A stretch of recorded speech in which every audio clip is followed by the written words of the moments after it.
ನಮಸ್ಕಾರ ಎಲ್ಲರೂ ಚೆನ್ನಾಗಿದ್ದೀರಾ ಅಂತ ಅನ್ಕೋತೀನಿ. ನಾನು ನಿಮಗೆ ನೀವು ಬರೀ ಮನೆಯಲ್ಲಿ ಕೂತು ಇಡೀ ಯೂನಿವರ್ಸನ್ನು ಸುತ್ತಾಡ್ಬೋದು ಅಂತ ಹೇಳಿದರೆ ಅದು ಕೂಡ ಬರೀ ನಿಮ್ಮ ಮೆದುಳನ್ನು ಯೂಸ್ ಮಾಡಿ. ನೀವೇನಂತೀರಾ ಅನ್ನೋದು ಬಿಡಿ, ನೀವು ನನ್ನ ಮಾತನ್ನು ಕೂಡ ನಂಬೋದಿಲ್ಲ ಬಿಡಿ. ನಾನು ನಿಮಗೆ ಒಂದು UFO ಒಂದು ಸ್ಕೂಲ್ ಹತ್ರ ಲ್ಯಾಂಡ್ ಆಯಿತು, ಹಾಗೂ ಆ UFO ಅಲ್ಲಿದ್ದ ಜೀವಿಗಳು ಶಾಲೆಯ ಮಕ್ಕಳ ಜೊತೆ ಕಮ್ಯುನಿಕೇಟ್ ಮಾಡಿತು ಅಂತ ಹೇಳಿದರೆ ನೀವೇನಂತೀರಾ? ಇಂಪಾಸಿಬಲ್ ಅಂತೀರಾ. ಅದು ಹೋಗಲಿ ಬಿಡಿ, ನಾನು ನಿಮಗೆ ಒಂದು ಇಂತಹ ಡ್ರಗ್ ಇದೆ, ಯಾವುದರ ಎಕ್ಸ್ಪೀರಿಯನ್ಸ್ ಎಷ್ಟು ಬಿಜಾರ್ ಆಗಿದೆ ಅಂದರೆ ಜನರು ನೋಡಬಾರದನ್ನೆಲ್ಲ ನೋಡ್ತಾ ಇದ್ದಾರೆ. ಹಾಗೂ ಇವತ್ತಿನವರೆಗೆ ಅದನ್ನು ರಿಸರ್ಚ್ ಮಾಡ್ತಾ ಇರುವ ಸೈಂಟಿಸ್ಟ್ಗಳು ಇದು ಬರೀ ಡ್ರಗ್ನಿಂದ ನಡೀತಾ ಇರುವ ಹೆಲ್ಯೂಸಿನೇಷನ್ ಅಲ್ಲ, ಏನೋ ಒಂದು ಸ್ಟ್ರೇಂಜ್ ವಿಷಯ ನಡೀತಾ ಇದೆ, ಇದನ್ನು ತಗೊಂಡ ಜನರು ರಿಯಾಲಿಟಿ ನೋಡ್ತಾ ಇದ್ದಾರೆ ಅಂತ ಹೇಳ್ತಾ ಇದ್ದಾರೆ. ಈ ಥರ ಹೇಳಿದರೆ ನೀವೇನಂತೀರಾ?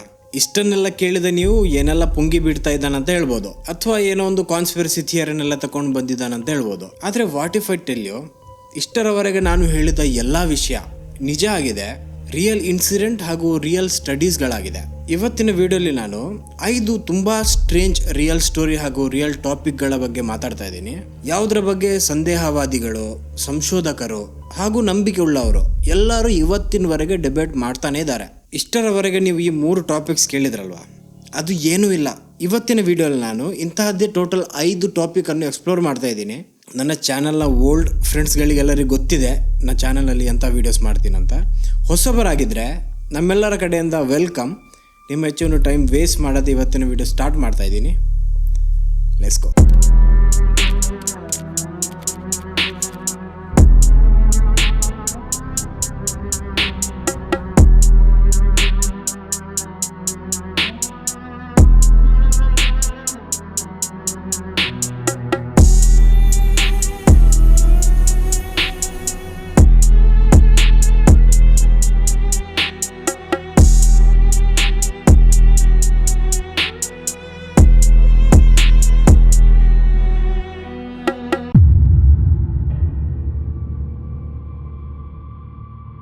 ಸೆಪ್ಟೆಂಬರ್ 16, 1994.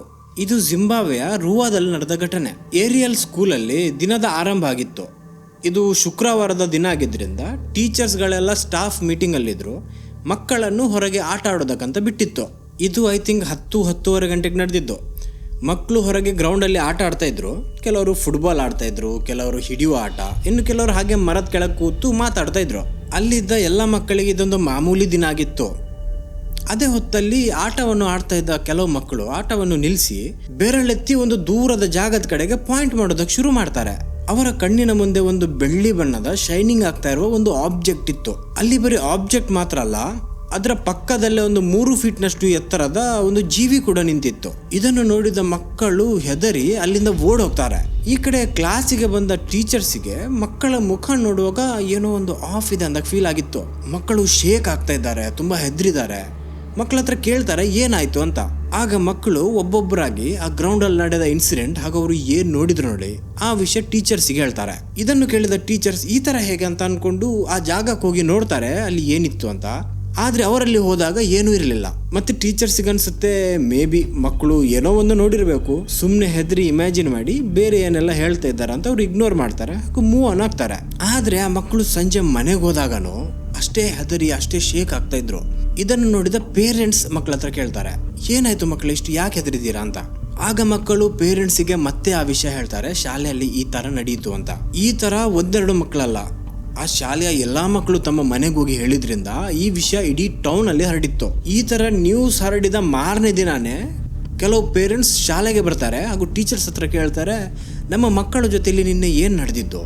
ಆದ್ರೆ ಟೀಚರ್ಸ್ ಹತ್ರ ಹೇಳೋದಕ್ಕೇನು ಇರ್ಲಿಲ್ಲ, ಅವರು ಕೂಡ ಅಷ್ಟೇ ಕನ್ಫ್ಯೂಸ್ಡ್ ಆಗಿದ್ರು. ಸೊ ಇದೇ ಹೊತ್ತಲ್ಲಿ ಈ ಘಟನೆಯ ನ್ಯೂಸ್ ಸಿಂಥಿಯಾ ಹಿಂಡ್ ಅವರ ಕಿವಿಗೂ ಬೀಳುತ್ತೆ. ಇವರು ಜಿಂಬಾಬ್ವೆಯ ಏರಿಯಲ್ ಫಿನಾಮಿನಾವನ್ನು ಸ್ಟಡಿ ಮಾಡ್ತಾ ಇರುವ ಒಬ್ರು ರಿಸರ್ಚರ್ ಆಗಿದ್ರು. ಇವರು ತಕ್ಷಣ ಶಾಲೆಗೆ ಬರ್ತಾರೆ ಹಾಗೂ ಮಕ್ಕಳ ಹತ್ರ ಒಂದೊಂದಾಗಿ ಕೇಳ್ತಾರೆ, ನನ್ನ ಹತ್ರ ಹೇಳಿ ನೀವು ಏನ್ ನೋಡಿದ್ದು ಅಂತ. ನೋಡಿ, ಇದು ಇವರು ಎಲ್ಲರನ್ನು ಗುಂಪಲ್ಲಿ ಕೂರಿಸಿ ಮಾತನಾಡಿದ್ದಲ್ಲ, ಒಬ್ಬೊಬ್ಬರನ್ನೇ ರೂಮಿನ ಒಳಗೆ ಕರೆದು ಅವರನ್ನು ಇಂಟರ್ವ್ಯೂ ಮಾಡಿದ್ದು. ಅವ್ರು ಬರೀ ಇಂಟರ್ವ್ಯೂ ಮಾತ್ರ ಮಾಡಿದ್ದಲ್ಲ, ಅವ್ರ ಹತ್ರ ಸ್ಕೆಚ್ ಕೂಡ ಮಾಡೋದಕ್ಕೆ ಹೇಳ್ತಾರೆ. ಈ ಸ್ಕೆಚ್ ಬೈದವ ಇವತ್ತಿನವರೆಗೆ ಅವೈಲೇಬಲ್ ಇದೆ. ಈಗ ಇಲ್ಲಿಂದ ಈ ಸ್ಟೋರಿ ತುಂಬಾ ಇಂಟ್ರೆಸ್ಟಿಂಗ್ ಆಗುತ್ತೆ. ಈಗ ಅವರು ಮಕ್ಕಳ ಹತ್ರ ಒಂದೊಂದಾಗಿ ಇಂಟರ್ವ್ಯೂ ಮಾಡ್ತಾ ಇರುವಾಗ ಹೆಚ್ಚುವರಿ ಮಕ್ಕಳು ಹೇಳಿದ್ದೇನೆಂದ್ರೆ, ನಾವು ಗ್ರೌಂಡ್ ಅಲ್ಲಿ ಆಟ ಆಡ್ತಾ ಇದ್ವಿ ಹಾಗೂ ದೂರದಲ್ಲಿ ನಾವು ಒಂದು ಬೆಳ್ಳಿ ಬಣ್ಣದ ಆಬ್ಜೆಕ್ಟ್ ಅನ್ನು ನೋಡಿದ್ವಿ. ಅದೇ ಆಬ್ಜೆಕ್ಟ್ನ ಬದಿಯಲ್ಲಿ ಒಂದು 3 ಫೀಟ್ನಷ್ಟು ಎತ್ತರದ ಜೀವಿಗಳು ನಿಂತಿತ್ತು, ಒಬ್ಬ ಕುಳ್ಳ ಮನುಷ್ಯನ ಥರ. ಆದರೆ ಅವರು ಮನುಷ್ಯನ ರೂಪದಲ್ಲಿರಲಿಲ್ಲ. ಅವರ ಕಣ್ಣು ತುಂಬ ದೊಡ್ಡದಾಗಿತ್ತು, ತಲೆ ಕೂಡ. ಇದು ಒಂದು ಬೇಸಿಕ್ ಕ್ಲೇಮ್ ಆಗಿದೆ. ಆದರೆ ಒಬ್ಬೊಬ್ಬರನ್ನು ಇಂಟರ್ವ್ಯೂ ಮಾಡುವಾಗ ಕೆಲವರ ಕ್ಲೇಮ್ಸ್ ಅಲ್ಲಿ ಸ್ವಲ್ಪ ವೇರಿಯೇಷನ್ಸ್ ಇತ್ತು. ಕೆಲವು ಮಕ್ಕಳ ಕ್ಲೇಮ್ಸ್ ಪ್ರಕಾರ ಈ ಜೀವಿಗಳು ಕಪ್ಪು ಬಣ್ಣದ ಬಟ್ಟೆ ಹಾಕಿತ್ತು ಅಂತ. ಇನ್ನು ಕೆಲವು ಮಕ್ಕಳ ಪ್ರಕಾರ ಇಲ್ಲ ಅದು ಬಟ್ಟೆ ಹಾಕಿದ್ದಲ್ಲ, ಅದರ ಚರ್ಮನೇ ಕಪ್ಪಾಗಿತ್ತು ಅಂತ.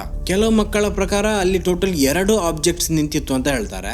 ಇನ್ನು ಕೆಲವು ಮಕ್ಕಳ ಪ್ರಕಾರ ಇಲ್ಲ ಅಲ್ಲಿ ಬರೀ ಒಂದೇ ಇದ್ದಿದ್ದು ಅಂತ. ಕೆಲವರ ಪ್ರಕಾರ ಅಲ್ಲಿ 3 ಜೀವಿಗಳು ನಿಂತಿತ್ತು ಅಂತಾರೆ. ಇನ್ನು ಕೆಲವರ ಪ್ರಕಾರ ಇಲ್ಲ ಅಲ್ಲಿ 2. ಇನ್ನು ಕೆಲವರ ಪ್ರಕಾರ ಬರೀ ಒಂದೇ ಇದ್ದಿದ್ದು ಅಂತ. ಕೆಲವು ಮಕ್ಕಳು ಹೇಳಿದ್ರು ಅದರ ಮೈಯಲ್ಲಿ ರೋಮನೇ ಇರ್ಲಿಲ್ಲ ಅಂತ. ಇನ್ನು ಕೆಲವು ಮಕ್ಕಳ ಪ್ರಕಾರ ಇಲ್ಲ ಅದರ ತಲೆಯಲ್ಲಿ ಉದ್ದದ ಕೂದಲಿತ್ತು ಅಂತ. ಆಮೇಲೆ ನೀವು ಅದು ಬಂದಿದ್ದನ್ನು ನೋಡಿದ್ರ ಅಂತ ಕೇಳಿದಾಗ ಕೆಲವು ಮಕ್ಕಳು ಹೇಳಿದ್ರು ಹೌದು, ಶಾಲೆ ಆ ಕಡೆಯಿಂದ ಹಾರ್ಕೊಂಡು ಬಂದಿದ್ದು ಅಂತ. ಇನ್ನು ಕೆಲವು ಮಕ್ಕಳ ಪ್ರಕಾರ ಇಲ್ಲ ನಾವಲ್ಲಿ ನೋಡುವಾಗನೇ ಅದು ಅಲ್ಲಿ ನಿಂತಿತ್ತು ಅಂತಾರೆ. ಇನ್ನು ಕೆಲವು ಮಕ್ಕಳ ಪ್ರಕಾರ ಅದು ಹಾರ್ಕೊಂಡೇನು ಬಂದಿಲ್ಲ, ಇದ್ದ ಜಾಗದಲ್ಲೇ ಸಡನ್ಲಿ ಪ್ರತ್ಯಕ್ಷ ಆಯ್ತು, ಹಾಗೂ ಇದ್ದ ಜಾಗದಿಂದನೇ ಸಡನ್ಲಿ ಮಾಯ ಆಯ್ತು ಅಂತಾರೆ. ಮತ್ತೆ ಒಂದು ಮಗು ಆ ಆಬ್ಜೆಕ್ಟ್ ನ ಬಣ್ಣ ಕೆಂಪಾಗಿಯೂ ಮಾಡಿತ್ತು. ಈ ತರ ಒಂದು ಸಣ್ಣ ವೇರಿಯೇಷನ್ಸ್ ಇತ್ತು. ಬೇಸಿಕ್ ಕ್ಲೇಮ್ ಅದೇ ಆಗಿತ್ತು, ಒಂದು ಆಬ್ಜೆಕ್ಟ್ ಇತ್ತು ಹಾಗೂ ಜೀವಿಗಳಿದ್ವು ಅಂತ. ಈಗ ಈ ಕ್ಲೇಮ್ಸ್ಗಳು ಬರೀ ಇಲ್ಲಿಗೆ ನಿಂತಿರ್ಲಿಲ್ಲ. ಇಂಟರ್ವ್ಯೂ ಅನ್ನು ಕಂಟಿನ್ಯೂ ಮಾಡಿದಾಗ ಕೆಲವು ಮಕ್ಕಳಿಂದ ತುಂಬಾ ವಿಯರ್ಡ್ ಕ್ಲೇಮ್ಸ್ಗಳು ಬರುತ್ತೆ. ಕೆಲವು ಮಕ್ಕಳು ಹೇಳಿದ್ರು ಆ ಜೀವಿಗಳು ನಮ್ಮ ಹತ್ರ ಟೆಲಿಪ್ಯಾಥಿಕಲಿ ಅಂದ್ರೆ ಮೆದುಳಿನಿಂದ ಮೆದುಳಿಗೆ ಡೈರೆಕ್ಟ್ಲಿ ಕಮ್ಯುನಿಕೇಟ್ ಮಾಡಿತ್ತು ಅಂತ. ಕೆಲವು ಮಕ್ಕಳ ಪ್ರಕಾರ ಅದು ಟೆಕ್ನಾಲಜಿ ಬಗ್ಗೆ ಮಾತನಾಡಿತ್ತು ಅಂತ. ಇನ್ನು ಕೆಲವು ಮಕ್ಕಳ ಪ್ರಕಾರ ಅದು ನಮ್ಮ ಜೊತೆ ನೇಚರ್ನ ಬಗ್ಗೆ ಮಾತನಾಡಿತ್ತು ಅಂತ. ಯಾವ ತರ ನಾವು ನೇಚರ್ ಅನ್ನು ಡೆಸ್ಟ್ರಾಯ್ ಮಾಡ್ತಾ ಇದ್ದೀವಿ, ಆ ಎಲ್ಲಾ ಕ್ಲಿಪ್ಸ್ ನನ್ನ ತಲೆಯಲ್ಲಿ ಪ್ಲೇ ಆಯ್ತು ಅಂತಾರೆ. ಈ ತರ 1 by 1 ಇಂಟರ್ವ್ಯೂ ಆಗಿ ನ್ಯೂಸ್ ಹೊರಗೆ ಬರ್ತಾ ಇದ್ದಾಗೆ BBC ಏನ್ ಮಾಡುತ್ತಂದ್ರೆ ತಮ್ಮ ಒಬ್ಬ ರೆಸ್ಪೆಕ್ಟೆಡ್ ಜರ್ನಲಿಸ್ಟ್ ಅನ್ನು ಆ ಜಾಗ ಕಳಿಸುತ್ತೆ ಇನ್ವೆಸ್ಟಿಗೇಟ್ ಮಾಡೋದಕ್ಕಂತ. ಈಗ ಅಲ್ಲಿಗೆ ಬಂದ ವ್ಯಕ್ತಿ ಏನೋ ಮಾಮೂಲಿ ವ್ಯಕ್ತಿ ಆಗಿರ್ಲಿಲ್ಲ. ಇವರ ಹೆಸರು ಟಿಮ್ ಲೀಚ್ ಆಗಿತ್ತು. ಇವರು ಆಫ್ರಿಕಾದ ವಾರ್ ಝೋನ್ ಅಲ್ಲಿ ರಿಮೋಟ್ ಪ್ಲೇಸಸ್ ಎಲ್ಲ ಹೋಗಿ ಆಲ್ರೆಡಿ ತುಂಬಾ ಇನ್ವೆಸ್ಟಿಗೇಟ್ ಎಲ್ಲ ಮಾಡಿ ಬಂದವರು. ಇವರು ಇಲ್ಲಿಗೆ ಬಂದು ಇನ್ವೆಸ್ಟಿಗೇಟ್ ಮಾಡಿದಾಗ ಅವರ ತಲೆ ಎಷ್ಟು ಹಾಳಾಗಿತ್ತಂದ್ರೆ ಅವರು ಒಂದು ಮಾತು ಹೇಳ್ತಾರೆ, ನನ್ನಿಂದ ವಾರ್ ಝೋನ್ಸ್ ಹ್ಯಾಂಡಲ್ ಮಾಡೋದಕ್ಕಾಗತ್ತೆ, ಆದ್ರೆ ಈ ಇನ್ಸಿಡೆಂಟ್ ನನ್ನಿಂದ ಹ್ಯಾಂಡಲ್ ಮಾಡೋದಕ್ಕಾಗ್ತಾ ಇಲ್ಲ ಅಂತ. ಇದವ್ರು ಹೇಳಿದ್ದು ಯಾಕಂದ್ರೆ ಅವರಿಗೆ ಮಕ್ಕಳ ಮಾತನ್ನು ಕೇಳಿ ಎಷ್ಟು ಬಿಲೀವೇಬಲ್ ಅನ್ಸಿತ್ತು ಅಂದ್ರೆ ಅವರಿಗೆ ಈ ಮಕ್ಕಳು ಹೇಳ್ತಾ ಇರೋದು ನಿಜ ಅಂತಾನೆ ಅನ್ಸಿತ್ತು. ಮತ್ತೆ ಈ ಕೇಸ್ ಎಷ್ಟು ಫೇಮಸ್ ಆಗುತ್ತೆ ಅಂದ್ರೆ ಈ ಕೇಸಲ್ಲಿ ಒಬ್ಬ ವ್ಯಕ್ತಿ ಇನ್ವಾಲ್ವ್ ಕೂಡ ಆಗ್ತಾರೆ. ಇವರ ಇನ್ವಾಲ್ವ್ಮೆಂಟ್ ನಿಂದ ಈ ಕೇಸ್ ನ ನ್ಯೂಸ್ ಇಡೀ ಜಗತ್ತಿನಲ್ಲಿ ಹೆಡ್ಲೈನ್ಸ್ ಅಲ್ಲಿ ಬರೋದಕ್ಕೆ ಶುರು ಆಗುತ್ತೆ. ಇವರಾಗಿದ್ರು ಡಾಕ್ಟರ್ ಜಾನ್ ಮ್ಯಾಕ್. ಇವರು ಹಾರ್ವರ್ಡ್ಸ್ ನ ಸೈಕ್ಯಾಟ್ರಿಸ್ಟ್ ಆಗಿದ್ರು ಹಾಗೂ ಒಬ್ಬ ಅವಾರ್ಡ್ ವಿನ್ನಿಂಗ್ ಆಥರ್ ಕೂಡ. ಇವರ ಕೆಲಸ ಆಗಿತ್ತು ಸತ್ಯ ಏನು ಅಂತ ಕಂಡುಹಿಡಿಯೋದು. ಮಕ್ಕಳು ಸುಳ್ಳು ಹೇಳ್ತಾ ಇದ್ದಾರಾ, ಸತ್ಯ ಹೇಳ್ತಾ ಇದ್ದಾರಾ, ಅಥವಾ ಏನಾದ್ರೂ ಇಮ್ಯಾಜಿನ್ ಮಾಡಿ ಹೇಳ್ತಾ ಇದ್ದಾರಾ. ಇವರು ಈ ಶಾಲೆಗೆ ಬಂದು ಈ ಮಕ್ಕಳ ಇಂಟರ್ವ್ಯೂ ತಗೋತಾರೆ, ಅವರನ್ನು ಅಬ್ಸರ್ವ್ ಮಾಡ್ತಾರೆ. ಇದನ್ನೆಲ್ಲ ಮಾಡಿದ ನಂತರ ಅವರು ಒಂದು ಮಾತು ಹೇಳ್ತಾರೆ. ಈ ಮಾತು ತುಂಬಾ ಶಾಕಿಂಗ್ ಆಗಿತ್ತು. ಅವರು ಹೇಳಿದ್ದೇನಂದ್ರೆ ಮಕ್ಕಳು ಸುಳ್ಳು ಹೇಳ್ತಾ ಇಲ್ಲ, ಅವ್ರು ಸತ್ಯ ಹೇಳ್ತಾ ಇದ್ದಾರೆ. ಅವರು ಸಿನ್ಸಿಯರ್ ಆಗಿ ಅವ್ರು ಏನ್ ನೋಡಿದ್ರು ಅದೇ ವಿಷಯವನ್ನು ನನ್ನ ಹತ್ರ ಹೇಳ್ತಾ ಇದ್ದಾರೆ. ಈಗ ನೋಡಿ, ಈ ಮಾತನ್ನು ಹೇಳಿದ್ಯಾರು? ಒಬ್ಬ ಹಾರ್ವರ್ಡ್ ನ ಸೈಕ್ಯಾಟ್ರಿಸ್ಟ್. ಸೊ ಅವ್ರು ಹೇಳಿದ್ರು ಮಕ್ಕಳು ನಿಜ ಹೇಳ್ತಾ ಇದ್ದಾರೆ, ಹಾಗಾದ್ರೆ ಅಲ್ಲಿ ಏಲಿಯನ್ಸೇ ಇತ್ತು, ಕೇಸ್ ಕ್ಲೋಸ್ ಆಯ್ತು ಅಂತ ಅನ್ಕೋಬಹುದು ನೀವು. ಆದ್ರೆ ನೋ, ಸೈನ್ಸ್ ಅಲ್ಲಿ ಈ ತರ ಹೇಳಿದ ಮಾತಿಗೆ ಬೆಲೆ ಇಲ್ಲ. ಸೈನ್ಸ್ಗೆ ಬೇಕು ಪ್ರೂಫ್ ಹಾಗೂ ಎವಿಡೆನ್ಸ್, ಅಂಡ್ ಅದು ಯಾರಿಗೂ ಸಿಗ್ಲೇ ಇಲ್ಲ. ವಿಷಯ ಏನಾಗಿತ್ತು ಅಂದ್ರೆ ಮಕ್ಕಳು ಈ ತರ ನೋಡಿದೆವು ಅಂತ ಹೇಳಿದ ನಂತರ ಇನ್ವೆಸ್ಟಿಗೇಟರ್ಸ್ ಎಲ್ಲ ಮೆಟಲ್ ಡಿಟೆಕ್ಟರ್ಸ್, ಕೆಲವು ಸೆನ್ಸರ್ಸ್ ಎಲ್ಲ ತಂದು ಆ ಸ್ಕೂಲ್ನ ಗ್ರೌಂಡ್ಸ್ ಹಾಗೂ ಅವ್ರು ಹೇಳಿದ ಜಾಗ ಎಲ್ಲ ಕಡೆ ಚೆಕ್ ಮಾಡ್ತಾರೆ. ಆದರೆ ಆ ಜಾಗದಲ್ಲಿ ಒಂದು ಆಬ್ಜೆಕ್ಟ್ ಬಂದು ಲ್ಯಾಂಡ್ ಆಗಿತ್ತು ಅನ್ನೋದಕ್ಕೆ ಯಾವುದೇ ಪುರಾವೆ ಸಿಕ್ಕಿರೋದಿಲ್ಲ. ಮಣ್ಣು ಏನು ಡಿಸ್ಟರ್ಬ್ ಆಗಿರಲಿಲ್ಲ ಅಥವಾ ಹುಲ್ಲುಗಳು ಅಡ್ಡ ಬಿದ್ದಿರಲಿಲ್ಲ. ಅಲ್ಲಿ ಯಾವುದೇ ತರಹದ ಒಂದು ಆಬ್ಜೆಕ್ಟ್ ಇತ್ತು ಅನ್ನೋದಕ್ಕೆ ಯಾವುದೇ ಪುರಾವೆ ಇರಲಿಲ್ಲ. ಸೊ ಇದೇ ಕಾರಣದಿಂದ 30 ವರ್ಷದ ಮೇಲಾಯಿತು ಇನ್ಸಿಡೆಂಟ್ ನಡೆದು. ಇದು ಇವತ್ತಿನವರೆಗೆ ಚರ್ಚೆಯಲ್ಲೇ ಇದೆ. ಇದಕ್ಕೆ ಕಾರಣ ಸಿಂಪಲ್, ಯಾರ ಹತ್ರನೂ ಇವತ್ತಿನವರೆಗೆ ಮಕ್ಕಳು ಸುಳ್ಳು ಹೇಳಿದ್ರು ಅಂತ ಪ್ರೂಫ್ ಮಾಡೋದಕ್ಕಾಗಲೇ ಇಲ್ಲ. ಬೇಕಾದರೆ ಲೈ ಡಿಟೆಕ್ಟರ್ ಯೂಸ್ ಮಾಡಿ, ಸೈಕ್ಯಾಟ್ರಿಸ್ಟ್ ಬಂದು ಚೆಕ್ ಮಾಡಲಿ, ಯಾವುದೇ ಮೆಂಟಲ್ ಡಾಕ್ಟರ್ ಬಂದು ಚೆಕ್ ಮಾಡಲಿ, ಯಾರ ಹತ್ರನೂ ಮಕ್ಕಳು ಸುಳ್ಳು ಹೇಳ್ತಾ ಇದ್ದಾರೆ ಅಂತ ಹೇಳೋದಕ್ಕಾಗಲೇ ಇಲ್ಲ. ಆಲ್ಸೋ ಆ ಮಕ್ಕಳು ಇವತ್ತು ಬೆಳೆದು ದೊಡ್ಡವರಾಗಿದ್ದಾರೆ. ಇವತ್ತಿನವರೆಗೆ ಅವರು ಅದೇ ಮಾತನ್ನು ಹೇಳ್ತಾ ಇದ್ದಾರೆ, ಆ ಸ್ಟೋರಿಯನ್ನು ಇದ್ದ ಹಾಗೆ ಹೇಳ್ತಾ ಇದ್ದಾರೆ. ಅವರು ಹೇಳಿದ ಸ್ಟೋರಿಯಲ್ಲೂ ಏನು ಚೇಂಜಸ್ ಆಗಲಿಲ್ಲ. ಆದರೆ ಇನ್ನೊಂದು ಪ್ರಾಬ್ಲಮ್ ಏನು ಅಂದರೆ ಅಲ್ಲಿ ಆಬ್ಜೆಕ್ಟ್ ಬಂದು ಲ್ಯಾಂಡ್ ಆಗಿತ್ತು ಅನ್ನೋದಕ್ಕೆ ಯಾವುದೇ ಪುರಾವೆ ಇಲ್ಲ. ಆದರೆ ಕಾನ್ಸ್ಪಿರಸಿ ಥಿಯರಿಸ್ಗಳ ಪ್ರಕಾರ ಇದು ಏಲಿಯನ್ಸ್ ನಮ್ಮ ಭೂಮಿಗೆ ಭೇಟಿ ನೀಡ್ತಾರೆ ಅನ್ನೋ ವಿಷಯಕ್ಕೆ ಒಂದು ತುಂಬ ಒಳ್ಳೆ ಉದಾಹರಣೆ ಆಗಿದೆ ಅಂತಾರೆ. ಸೊ ನಿಮ್ಗೆ ಏನು ಅನಿಸುತ್ತೆ? ಆ ಮಕ್ಕಳು ಏನು ನೋಡಿರ್ಬೋದು? ಇದು ಬರೀ ಅವರ ಇಮ್ಯಾಜಿನೇಷನ್ ಆಗಿತ್ತಾ ಅಥವಾ ಅವರು ಅಲ್ಲಿ ಏನಾದರೂ ನಿಜವಾಗ್ಲೂ ನೋಡಿದ್ರ? ಏನು ಅನಿಸುತ್ತೆ ಅದು ಕಮೆಂಟಲ್ಲಿ ಹೇಳಿ. ಈಗ ನಾನು ನೆಕ್ಸ್ಟ್ ಸ್ಟೋರಿಗೆ ಹೋಗ್ತಾ ಇದ್ದೇನೆ.